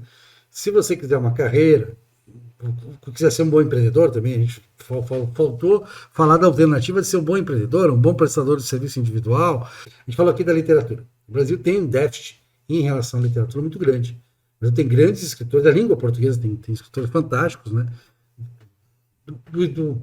Do porte de Nelson Rodrigues, do porte de Machado de Assis, do porte de Eça de Queiroz, do porte de Camões, do porte de Fernando Pessoa, entre tantos outros que são realmente notáveis em termos globais. E temos os grandes da literatura universal, a gente tem que sempre considerar isso como um conjunto. E aí uma vez eu estava no ensino médio, sala de aula, e a professora até era bonita, fiquei com pena, eu sempre fico com pena de mulher bonita. Mulher bonita me dá uma pena danada quando ela faz alguma coisa errada e tal, tem muita pena. Né? E aí eu fui fazer uma pergunta e coloquei, e teve esse trecho de Dostoiévski. E ela disse, quem? Dostoiévski. Não sei, nunca ouvi falar. Então, a professora formada em letras, ensino médio, do estado do Rio Grande do Sul, né? Ela não tinha ouvido falar em Dostoiévski. Esse é um dos erros do nosso curso de literatura, que ele é voltado apenas para a literatura da língua portuguesa. Ele podia até, a filosofia podia, na minha época era, não sei se melhorou isso, para abarcar a literatura universal, espero que tenha melhorado. E também, o que acontece, eu detestava Machado de Assis no ensino médio. Por que eu detestava? Porque me era ensinado que teve o romantismo e teve o realismo, o Machado de Assis é realista, portanto você tem que encontrar as características de Machado de Assis, e aí você tem que, na prova você tem que dizer que o realismo é caracterizado por isso, isso e aquilo. Então, uma estética formal do que seja literatura, né? Que é uma coisa que me parece, eu estava até conversando com tudo esses dias, eu disse, poxa, eu perguntaria, bom, dá lá para... Porque hoje as pessoas leem em resumo. Dom Casmurro, cai no Enem, tá? Então, leia um resumo do Dom Casmurro. Ou então a parte formal do Dom Casmurro, que é a parte... Dom Casmurro representa isso, aquilo. Não, leia o Dom Casmurro inteiro e me responda, faz uma redação agora, faz uma dissertativa, dizendo se você acha que Capitu traiu o Bentinho e por quê. Claro que se eu fosse avaliador, eu ia considerar qualquer resposta como válida. Desde que valesse a argumentação do sujeito, o que vale é a partir da leitura dele, como é que ele entendeu isso, como é que ele recebeu isso. Porque a literatura é aquela coisa, você pode fazer mil coisas com a literatura, até coisas muito ruins. Vamos lembrar de Werther de Goethe. Tu tem que entender o professor que tem que corrigir depois a redação. aí é muito mais fácil o professor fazer uma prova de marcar, que eles chamam de objetiva, que ele passa para 500 alunos, né? Uma das minhas fotos, assim, marcantes como professor, eu com 500 provas debaixo do braço que eu tinha que corrigir de sexta-feira para terça-feira, né? E aí, claro, as minhas horas semanais seriam todas elas cobertas por aquelas provas que eu ia ter que corrigir. Imagina se fosse, então, se fosse só provas dissertativas, né? Como é que se corrige isso? Não tem como. E aí, na prática, prova de literatura pergunta o que é fácil de cobrar, não é o que é importante. Isso vale até para o vestibular, né? E eu não sei como é que é na faculdade. Nas universidades, geralmente, tem turmas menores, isso nas estatais, né? Principalmente assunto que ninguém quer, né? Aí tem 15, 5 alunos, 10 alunos, né? Mas tem disciplina com 50 alunos, com 70 alunos, né? A minha primeira experiência profissional foi como monitor da disciplina de introdução à filosofia. Então, eu era monitor, a professora tinha 2 monitores, ela dividia a sala em várias salinhas, porque ela dizia, eu vou ter uma aula que vai ser aula expositiva, dava para os 50 alunos. Depois eu vou dividir a turma em pequenos grupos e vou dar trabalhos para eles fazer, os monitores e eu vão ficar percorrendo. Claro que ela teve que dar treinamento para mim e para outra monitora, para a gente poder fazer isso mais ou menos, né? Mas é um pouco essa ideia da complementariedade. A sala de aula com 50 alunos, com 70 alunos, com 200 alunos, serve só para revisão, é a aula do cursinho. O cara supostamente já aprendeu, ele vai revisar e vai talvez aprender com base naquilo que ele tem, quase que subconscientemente, ele estava presente na aula, não aprendeu, mas aquelas palavras estão lá, agora o professor de cursinho vai juntar na cabeça daquele aluno, se der tudo certo, né? E pelo resultado do vestibular, a gente sabe que as pessoas não sabem nada também, né? É que, assim, tu não sabe nada, mas tu ganhou 2, 3 desvios padrão sobre os outros que não sabem menos ainda do que tu, né? É basicamente essa a realidade de prova difícil, né? Então, por que cobram essas bobagens em literatura? E por que o aluno que lê o resumo vai melhor do que o que lê o livro? Porque é o mais fácil de cobrar. Isso é uma catástrofe mesmo. Mas aí, o brasileiro que já não quer que o aluno estude, que isso vai fazer ele sofrer muito, ele vai ficar louco se estudar muito, né? O pai do aluno, assim, vai querer pagar caro para o professor ter horas para corrigir os trabalhos? Não, né? Então, pode tirar o cavalinho da chuva. Tá, para a questão, eu vou passar logo para Túlio, porque Túlio, até pela idade, pode dar um depoimento mais claro. Eu disse, por estar trabalhando com isso também, importante, voltado para empresas, voltado para carreiras, para o empreendedorismo, para tudo.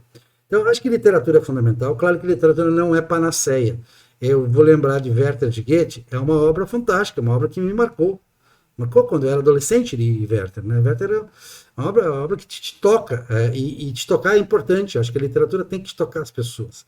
Mas Werther não é uma culpa do Goethe, eu acho que o Goethe foi um bom pensador, mas ele vai inspirar a ideia de criação do mundo alemã, que vai inspirar uma corrente filosófica que eu deploro, que eu acho que fez muito mais mal do que bem ao pensamento universal. Isso é uma grande questão que a gente vai discutir em História da Filosofia, um novo quadro que a gente vai fazer, que a gente já tem discutido nos nossos programas sobre filosofia. Mas, voltando então, eu acho que a literatura te dá um bom negócio. E é aquela história, nunca busque só a notícia. O cara que ficar no Jornal Nacional, a gente já falou disso aqui no outro programa, ele não vai aprender nada, ele vai passar a vida inteira no Jornal Nacional. Eu conheço muita gente ignorante que todos os dias viu o Jornal Nacional. Aquilo é pasteurizado, aquilo é feito de uma maneira agradar a todos, ele nivela por baixo, porque ele tem que ser visto. O programa que você faz para a TV aberta, quando você quer a liderança de audiência, porque uma coisa, isso aqui também é TV aberta, mas nós não queremos a liderança de audiência. Nós não estamos concorrendo com a Anitta, aqui não estamos concorrendo com o Godzilla. A gente está concorrendo dentro de uma faixa de um nicho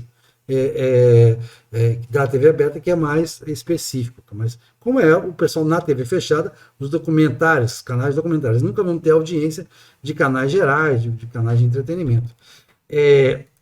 Mas enfim, toda essa setorização, você vai compreender melhor o mundo se você mergulhar na literatura. Eu acho que a literatura é a grande recomendação.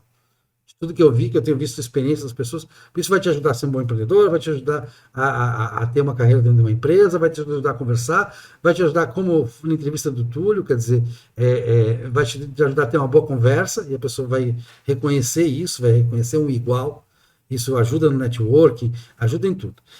E o Túlio vai falar um pouco agora dessa coisa de cursos e faculdades, Túlio, o que as empresas estão buscando hoje, busca alguém que tenha a visão do dono, né, que tem isso requer uma visão geral de mundo, de compreender como é que funciona o sistema, como é que funciona o mercado, como é que funcionam as interações entre pessoas e como estar preparado para isso, para ter realmente, ou ser um grande empreendedor, ou ter uma carreira, ou ser um bom prestador de serviço para empresas, um prestador de serviço até para governo, quem sabe, enfim, como está preparado para essa nova realidade. Não falta trabalho.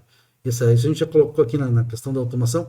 A automação não tira empregos, ela no geral, soma geral, ela tira especificamente naquele momento, mas no quadro geral ela abre outras oportunidades por aumento de produtividade. Na História do Brasil Vira-Lata eu expliquei isso no capítulo sobre economia, como a produtividade geral dos fatores que afeta a remuneração da mão de obra mais do que a produtividade da mão de obra em si. Então isso é uma outra complexidade que também é importante você saber que não está no Jornal Nacional. Isso você vai ler em artigos. Assim como tem literatura importante, eu leio muitos artigos, né? The Economist, artigos até de revistas de esquerda e tudo mais, mas ler artigos de pensadores de ponta que sabem se comunicar, que sabem passar uma mensagem, que têm uma expertise, que são pessoas que realmente fazem diferença em termos de transmitir conhecimento, de transmitir o pensamento, de fazer uma análise, também vai te ajudar, desde que você tenha um ponto de vista crítico. Também não dá para ficar de seguidor, né? Assim, aquela coisa, não, esse cara aqui está certo, eu vou seguir tudo que ele diz e vou fazer tudo que ele diz aqui. Isso vai te limitar um pouco. O Túlio eu sei que pensa fora da caixa, até bastante, né, Túlio? Então, eu acho que eu queria deixar para o Túlio um pouco essa deixa agora, tentando encaminhar para o final, claro, eu te passo ainda para o final, mas eu queria passar para o Túlio falar um pouco dessa perspectiva do jovem que está nos vendo, que está pensando em como vida manual de instruções, o que ele pode fazer em termos de cursos e faculdades, o que ele pode fazer na área do conhecimento, da aquisição de ferramentas de conhecimento. Perfeito. Só uma discussão importante, só citando alguns temas que vocês tocaram antes, assim, o Regis falou inclusive da filosofia, né, que ser uma disciplina que poderia estar trabalhada dentro de outras disciplinas. O que a gente ensina como filosofia hoje nas escolas é a história da filosofia. Deveria estar dentro de história, né, e dentro de literatura, que é naturalmente filosófica, né? Então, você não quer ensinar o exercício do pensamento filosófico. Na verdade, você quer ensinar quem foi Aristóteles, quem foi Sócrates, né? Quem foi Platão. Enfim, e isso não é filosofia, né? Isso é história, basicamente, naturalmente história. E eu tive na escola, por exemplo, na escola municipal, eu tive uma disciplina chamada Orientação para a Vida, OPV, né? Que era basicamente uma disciplina que ensinava a gente que, se você não usar preservativo, você olha as DSTs que você pode pegar. Aí mostrava vários órgãos genitais nas piores condições, né? Não façam isso aqui. E aí mostrava as drogas, né? Pior que dava ideia, né? Se você usar essa droga aqui, você pode ficar assim. Então, era basicamente isso a disciplina. Isso é o papel de todo educador, né? Isso é o papel dos pais, acho que é acima de tudo, né? E é uma coisa que você traz para a escola e transforma isso numa disciplina. Então, é uma coisa totalmente louca. Mas trazendo para o que você me perguntou, especificamente, uma coisa que eu falei num vídeo recente que eu gravei, falando sobre essa questão de o que eu acho que é importante para você, em termos de adquirir conhecimento e se tornar empregável e conseguir trabalho, na verdade. É fazer separação de emprego e trabalho, né? Esse novo mundo, esse mundo digital, ele vai ter cada vez menos emprego. Emprego vai ser uma coisa escassa. Emprego já está se tornando escasso. Já tem diminuído a quantidade de empregos. Esqueça a ideia de que vão chegar novas empresas e vão trazer novos empregos. Eu não tenho emprego hoje. Eu não estou empregado, né? Eu trabalho para uma empresa, né? E, ao mesmo tempo, tenho também uma empresa que presta serviço para outras empresas. Então, mas eu faço isso via MEI. Eu tenho a minha própria empresa que presta serviço para outras empresas.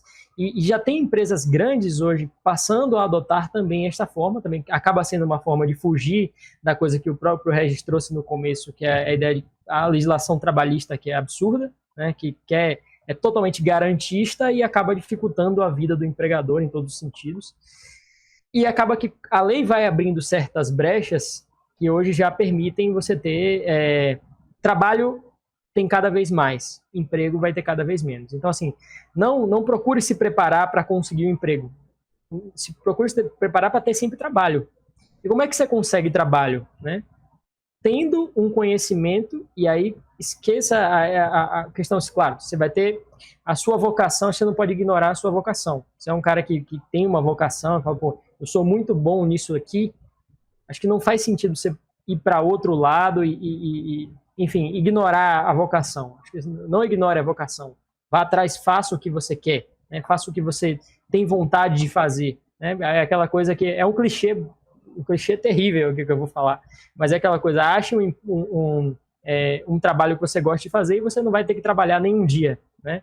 Basicamente, você vai estar trabalhando ali, vai estar gerando valor sem que isso se torne uma tarefa penosa. E boa parte dos empregos são penosos. Né? Eu já tive emprego tradicional e sei que aquela rotina é penosa. Né? O próprio trabalho do professor, na perspectiva que o Regis traz, de trazer 500 provas para corrigir e tudo de opção de marcar, você está colocando um ser humano para fazer um trabalho que deveria ser feito por uma máquina. Isso vai mudar.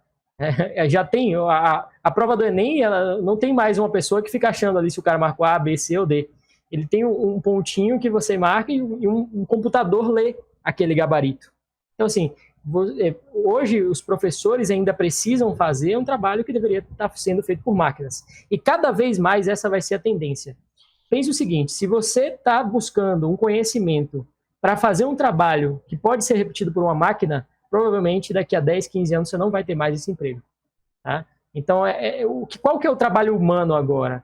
É o trabalho de relacionamento, é o trabalho de criatividade, é o trabalho de gerar um valor que um algoritmo não vai conseguir reproduzir. Então, a maior dica eu acho que pode existir para as pessoas que estão na minha faixa etária aí, entender essa perspectiva talvez de adquirir conhecimento. A primeira coisa não existem limitações para você hoje. Assim como não existem limitações, também não existem desculpas. Eu não posso equiparar e fazer uma injustiça aqui de dizer que eu vou ter a mesma... que eu tenho os mesmos desafios que um cara que tem que trabalhar desde cedo para colocar comida em casa, que os pais passam dificuldades, que a realidade a realidade aqui nos grotões mesmo é muito mais triste, é muito mais difícil você procurar. Eu vejo às vezes as pessoas, os coaches, né, que está na moda na internet, você pode, você consegue, e aí aquela coisa de tentar equiparar todo mundo, medir todo mundo com a mesma regra, isso nunca vai funcionar. Não dá para você pegar um cara que mora no subúrbio ferroviário de Salvador, esse cara que leva 2 horas para chegar no trabalho, e ele vai levar mais 2 horas para voltar do trabalho, e achar que esse cara vai ter o mesmo fôlego para chegar em casa e fazer o sacrifício de buscar um novo conhecimento, não vai. Esse cara realmente vai ter que fazer o sacrifício, né? Enquanto que você mora numa região central, você passa 5 minutos, 10 minutos de trabalho. Eu hoje não tenho que sair para ir para o trabalho. Eu for trabalho, eu faço tudo aqui. Eu acordo, eu posso acordar meia hora antes, eu tomo meu café e já estou antes do trabalho até do que alguns colegas. Porque eu já estou no trabalho, em casa eu já estou no trabalho. Isso também me traz, às vezes, aquela coisa de não me dar o conforto de dizer, deu 18 horas, estou indo para casa, estou batendo meu ponto. Não, às vezes eu permaneço aqui até 1, 2 da manhã e tal, e isso vai... Não posso ser cobrado pelas empresas para fazer isso. A empresa não me cobra para fazer isso, não sou explorado, né? Mas eu faço isso porque eu simplesmente... Eu que faço, eu que meço o meu trabalho. E esse é o futuro, né? Eu acho que esse começa a ser o presente e esse vai ser o futuro. E aí, como eu falei, pelo fato da gente realmente ter esse tempo Brasil, esse processo Brasil, que é a mais... São passos mais lentos, isso está começando a chegar aqui agora, mas é uma tendência no mundo todo, né? Acho que a pandemia, a questão do novo normal, que a gente usa esse termo clichêzão também aí, acho que não tem nada mais novo, né, normal do que o home office. Várias empresas estão começando a se tocar depois de mais de um ano, profissionais afastados há mais de um ano das suas empresas, de que elas não precisam ter o profissional dentro da empresa, que elas não precisam pagar vale transporte para o cara, que ele pode fazer de casa, executar as mesmas tarefas e às vezes ter mais produtividade do que ele teria no trabalho. Então, tem muita coisa mudando, mas o que não vai mudar é o acesso ao conhecimento que foi gerado por essa revolução digital e saber que, assim, atualize-se também sobre as tendências de mercado. Eu, por exemplo, estou fazendo um curso de tráfego, né, tráfego pago. Basicamente, a minha ideia ali é entender como é que como é que eu jogo o tráfego para dentro de um site para comprar um determinado produto. E, assim, o incrível sobre esse método de ensino é que, assim, o cara o curso dele tem 30 horas aula, mas as aulas têm 5, 10 minutos. A aula mais longa que eu já vi até agora tem meia hora. Por quê? Porque a nossa janela de atenção, depois da Revolução Digital, isso vai gerar problemas terríveis para os professores no método Parisienses, a nossa janela de atenção está cada vez menor. A gente presta atenção nas coisas cada vez menos. E o anúncio de internet, o anúncio do YouTube, que tem 5 minutos, ele que corta em 5 segundos, ele já percebeu isso, que ele tem que captar a sua atenção em 5 segundos. Como é que você vai passar isso para um professor que precisa passar 2, 3 horas numa sala de aula? Então, são questões, são perguntas retóricas, mas são questões que para a gente colocar e pensar que o mundo está mudando muito rápido, mas o acesso ao conhecimento também nos possibilita obter, inclusive, conhecimentos que são específicos e muito valorizados dessa era digital, como, por exemplo, a questão do tráfego, como, por exemplo, a questão do marketing, e entre tantas outras coisas. Mas a perspectiva é essa. Trabalho, você está tendo cada vez mais possibilidade de trabalhar. Eu conheço gente que está em casa, que ganha dinheiro pelo Instagram, que vende produtos, que não é o dono da loja e nem é o dono de nada. Ele não gera nenhum estoque, mas ele vende. Ele é um afiliado. Ou seja, ele pega um site de alguém e ele aprende a gerar tráfego para o site desse cara, e aí o link que ele oferece é um link de afiliado. Ou seja, o cara vende produtos dos outros, das lojas dos outros, para outras pessoas. Ele não se envolve em nenhuma etapa do duro, que é o e-commerce, que não é simples de operar realmente, mas ele ganha dinheiro em casa. Então, assim, trabalho tem cada vez mais, abra a mente para isso, mas emprego vai ter cada vez menos. Trabalho sem emprego é que se tu, por alguma razão, não tem renda durante um tempo, tu não tem renda durante um tempo. É uma espécie de retorno à situação do laissez-faire, liberalismo laissez-faire, que é o que vai levar o marxismo a ter um certo charme, né?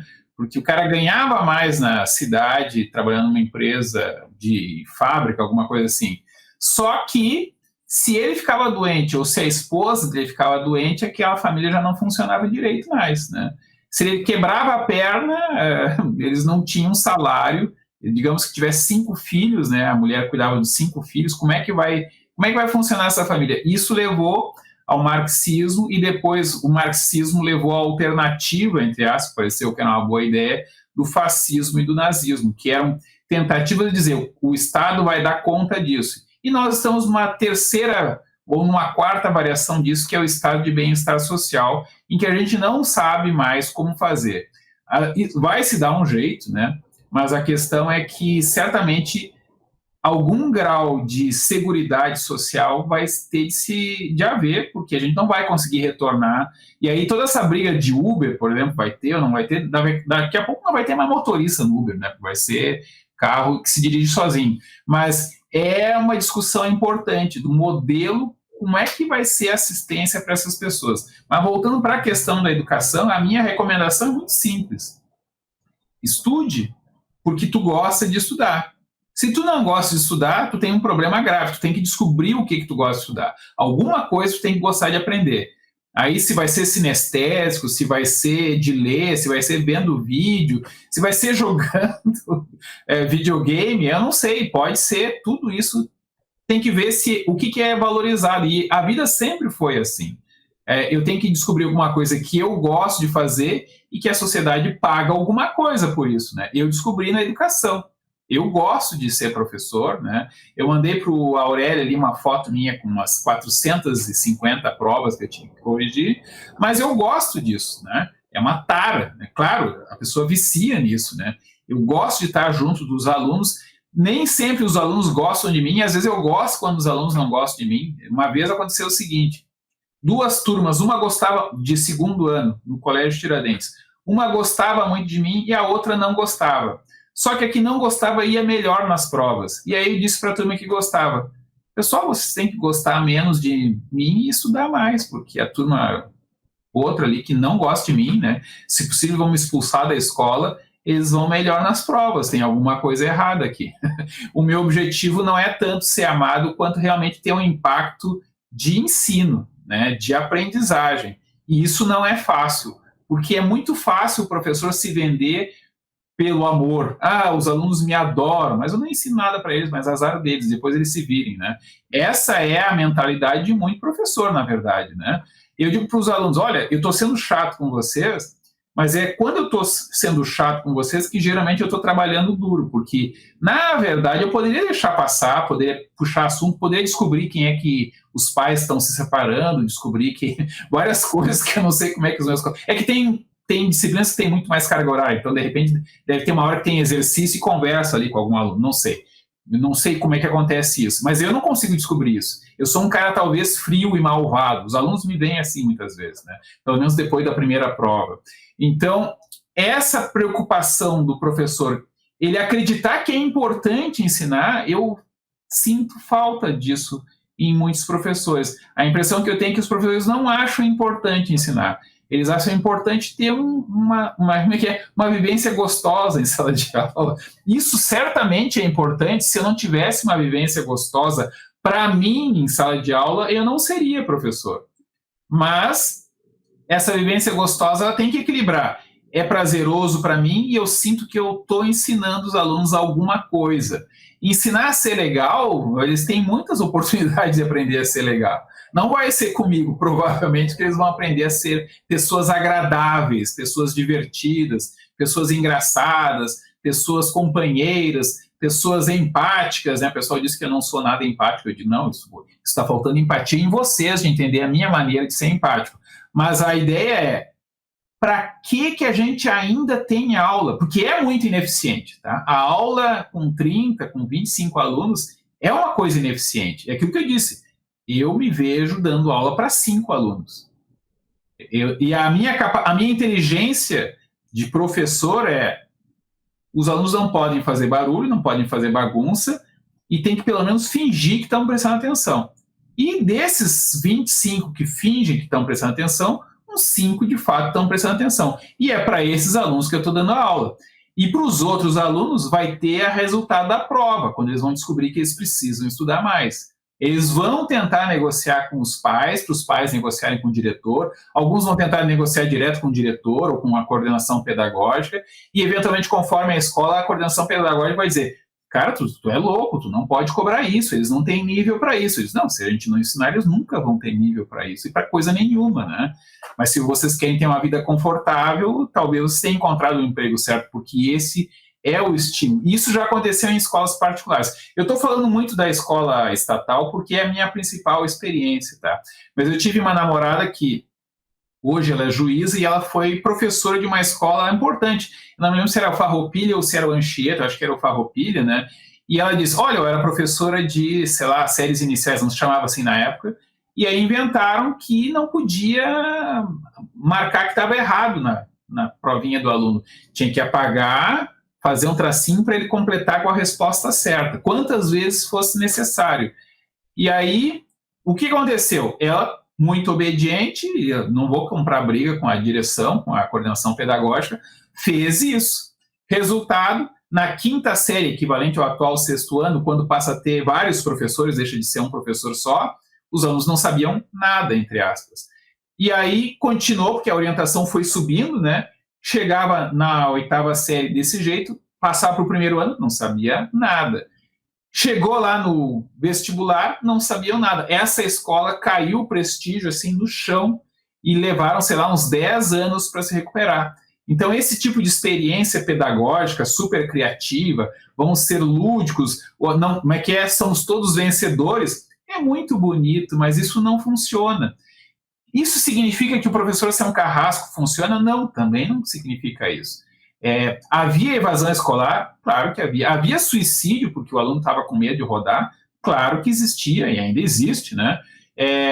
Mas ao mesmo tempo, tu tem que tomar cuidado com isso, mas tu não pode fazer qualquer coisa para evitar isso. E esse meio termo se desistiu de fazer. Existe pesquisa e tudo mais sobre como ensinar, essa questão da janela de atenção, tudo isso a gente estuda, pelo menos eu que leio a bibliografia recomendada, a gente estuda isso na chamada FACED, nas FACED da vida, Faculdade de Educação, que não, por acaso, aqui na URGS a gente apelida de FARCED, de farsa, né? Uma farsa, né?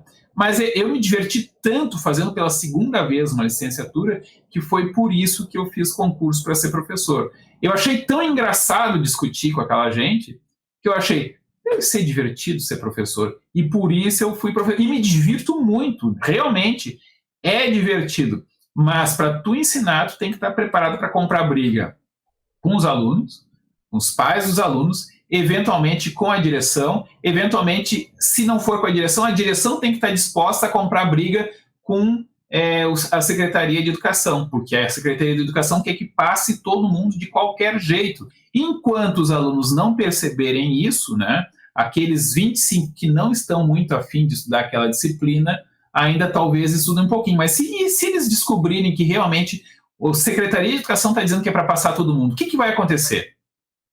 Se depender dos alunos, eles não vão estudar nada e os professores vão ter que passar. É isso que trata a divisão social. Por que tem gente que tem sucesso, tem gente que tem fracasso? Em parte é por azar, né? Em parte é pelo azar de cair numa escola assim ou assada. Em parte, às vezes, o cara queria estudar e esbarra num professor muito tirano e aí ele desiste de estudar e fica revoltado. Tudo isso acontece. Mas, estatisticamente, a razão do Brasil ser um país tão atrasado é uma cultura que é muito bem ensinada. A gente passa essa mensagem muito bem passado, que é uma cultura de malandragem, de faz de conta que está trabalhando, e isso gera uma utilização geral dos fatores muito baixa. Por isso que a renda de um trabalhador braçal brasileiro é muito menor do que a renda de um trabalhador braçal americano, ou alemão, ou sei lá, de qualquer outro lugar, que tenha preocupação com a produtividade.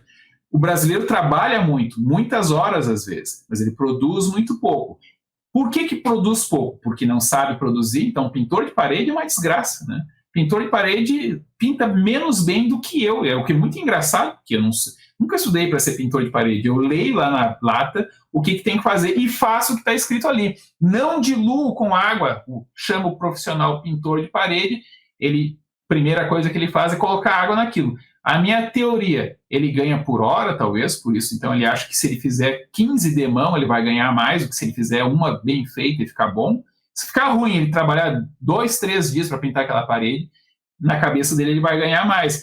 Sim, num serviço e talvez ganhe mais. Resultado, o próximo serviço vão pagar muito pouco para ele. Então, quem quer ter um mínimo de sucesso na vida, eu acho que tem que seguir o conselho do teu filho aí, de não se preocupar com emprego, se preocupar com trabalho, mas não se preocupar com trabalho, se preocupar com o que eu estou fazendo. Eu estou fazendo alguma coisa que tem valor para alguma outra pessoa? Essa é a grande questão. Agregar valor. A maioria das pessoas quer um emprego, quer ganhar por hora, né? E aí a produtividade, é um efeito colateral, parece. A mesma coisa, o aluno meio que aprende, às vezes, porque ele ficou tantos anos ali naquela escola, e em algum momento ele pensou que ia rodar e ele deu uma estudada, e ele aprendeu alguma coisinha. E aí, em algum momento que surge, talvez ele faz uma faculdade de alguma coisa que ele gosta, ele até estuda. Eu digo para os meus alunos, o que eu estou tentando ensinar para vocês é que se vocês quiserem ou precisarem, né, vocês têm capacidade de estudar várias horas e aprender pelo menos o bastante para ir razoavelmente numa prova.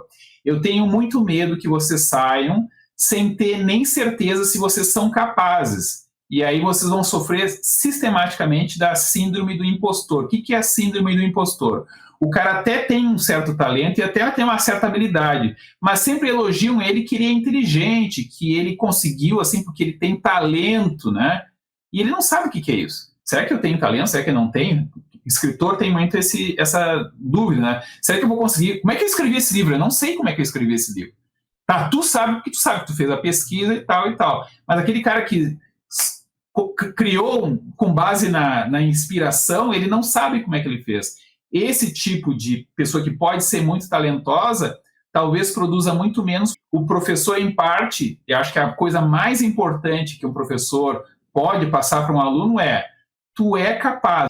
E aí concluo com aquela ideia do ensino americano, né? O ensino americano de elite, ele manda o cara ler uma tonelada de coisas, e tu tem que fazer relatório daquilo, e não sei se os professores realmente revisam, parece que revisam, tá? Eu já tive professor estrangeiro, e eu coloquei lá: duvido que esteja lendo até aqui. Caso esteja lendo, marque um X nesse parênteses. O professor foi lá e marcou o X no parênteses, né? Mas eu testei o professor, porque eu pensei, eu escrevo tanto, será que o professor vai corrigir isso aqui?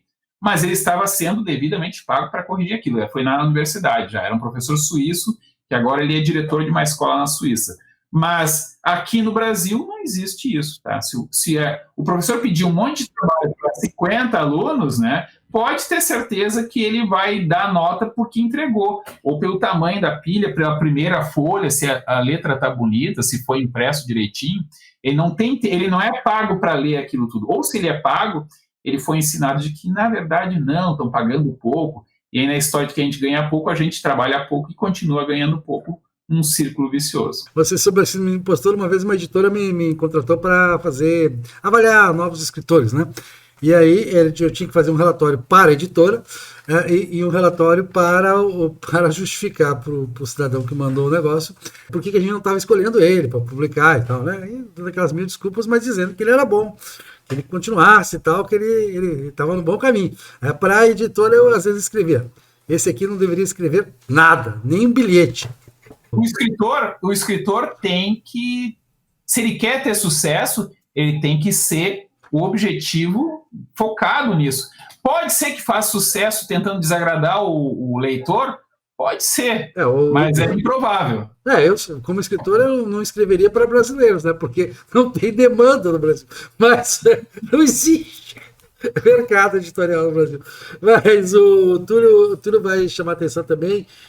Túlio, uma coisa que eu queria dizer: está fazendo a faculdade, procure fazer algo além do trivial, né? Além do que está lá na obrigação de passar, de fazer o trabalhinho em grupo e tal. Já está. Porque muita gente faz isso, né? Faz aquela enganação, e aí você chega com o pessoal que chegou no curso, com diploma de curso superior e nivelou por baixo, como você bem explicou. Todo o problema do nivelamento por baixo é que daqui a pouco as empresas não vão dar mais valor para isso. As empresas, quando eu digo, não é só para... E Túlio explicou muito bem isso. Não é só para o emprego dentro da empresa, mas para quem vai prestar serviço, quem vai interagir, quem vai ter uma sociedade com a outra empresa. Existem sociedades entre empresas, isso tem cada vez mais. Porque tem a hora de você sentar para conversar com o cara, e aí você vai ter que mostrar se você realmente aprendeu alguma coisa na vida, ou se você só olhou o Jornal Nacional, ou se nem isso, né? Quer dizer, se você simplesmente ficou jogando outra coisa e não aprendeu nada. Então, aprender a aprender é um processo, e às vezes é muito divertido, né? Como o Túlio falou. Às vezes é algo que você começa a partir de uma coisa que você gosta, e que de repente você vai buscando, né? O hiperlink, né? Aquela ideia do hiperlink, que era a ideia fantástica da internet. A partir daquilo, eu estou vendo aqui na Wikipédia um negócio que eu gosto, mas aqui tem um hiperlink, então eu vou clicar nesse hiperlink e vou... mas tem isso aqui também, tem isso aqui também. E aí você vai buscando a questão do conhecimento, porque o conhecimento é uma coisa mais abrangente, e não dá para ficar naquilo pasteurizado que você recebe, que não tem... Porque às vezes é do currículo escolar também, né? Que é aquela coisa pasteurizadinha, como você falou da literatura, tá lá, não é? Para mim não tem a menor importância. Eu sou uma pessoa que pode ser considerado que é o cara que mais ou menos entende de literatura, né? E não tem a menor importância para mim se essa de Queiroz, o Machado de Assis eram realistas ou não eram. Qual é a classificação que nós daríamos para Nelson Rodrigues? Ele não é nem realista, nem romântico, nem... O que ele é? Não importa. Importa a literatura, importa o que ele agregou, né, a essa possibilidade de, a partir de uma coisa divertida, porque é realmente divertido você se influenciar em literatura, você tem, até a partir do roteiro. Eu sou mais do que um escritor, um roteirista, né? Às vezes é um bom filme também, que te abre a cabeça, que vai te levar para algum lugar, né? Isso, Regis. Então, eu vou deixar para as despedidas aí, Túlio, recomendações aí de cursos, né, e Regis para despedida final aí. Túlio, primeiro. Tá, em termos de. Eu não vou fazer necessariamente recomendações de cursos, mas assim, só fazendo uma nota em cima do que você falou muito bem. Dentro de qualquer área, assim, porque você tem que fazer uma coisa realmente, eu acho que todos nós reforçamos isso, né? A melhor forma de você trabalhar é você trabalhar com aquilo que você gosta, isso te dá prazer e a chance de você ser produtivo fazendo isso é muito maior do que dando murro em ponta de faca e repetindo uma coisa que você não gosta o tempo inteiro. Isso não vai dar certo. Mas o que eu diria é empreendedorismo é uma coisa que você precisa ter em qualquer função que você vai desempenhar, né? Vamos dizer que você seja um advogado, por exemplo, e o advogado é um mercado saturado, um mercado que a gente até citou, que tem muito advogado, né? Cada vez mais e continua formando mais, mas assim, às vezes dentro da advocacia, fazendo uma coisa que você gosta, você pode identificar um nicho que não está sendo bem atendido. Tem empresas que fazem X serviço que não tem advogados especializados nisso. Então, assim, a sua mentalidade dentro de qualquer coisa que você faça é buscar quais problemas que você consegue enxergar, e aí o que o Regis falou totalmente certo, é qual valor que você está agregando. O seu trabalho se resume a isso. Qual o valor que você está trazendo para as pessoas. E é por isso que você vai ser recompensado financeiramente, monetariamente, que é justamente a questão da oferta e da demanda, né? Não tem como fugir disso, né? Pense o seguinte, se você quer ganhar dinheiro, você quer ganhar bem, você tem que pensar quantas pessoas conseguem oferecer a solução que você oferece e quantas pessoas você consegue atender que tem o problema realmente que precisem de você. Então, quanto mais quanto mais pessoas você conseguir ajudar e de maneira que só você consiga ajudar, mais você vai ganhar. Isso é uma regra, né? E, claro, existem exceções, né? Você vai ter no Brasil a questão do judiciário, um juiz que ganha 30 mil e fora todos os penduricalhos, mas uma regra geral dentro do mercado, falando de uma realidade que eu estou inserido, a regra é essa, né? Quanto você agrega de valor e quais problemas que você resolve, quantas pessoas conseguiriam resolver o mesmo problema.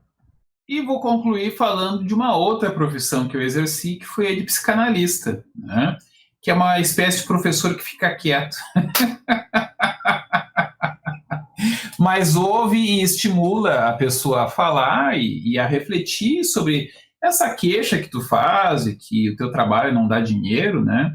Tu realmente quer trocar de emprego, tu tem uma solução para isso, ou tu só quer se queixar disso, né? De certa maneira, o trabalho do psicanalista é fazer a pessoa se perguntar qual é o papel dela nessa queixa, né? Então, eu não me queixo da minha profissão, eu me queixo, às vezes, dos meus colegas, né? Porque eu estou preocupado com o que a gente está fazendo. Eu sei o que eu estou fazendo, e sei que é bem limitado, né? Porque é aquela história, um professor é malvado e o outro é bonzinho. E isso destrói, é que nem briga de pais, né?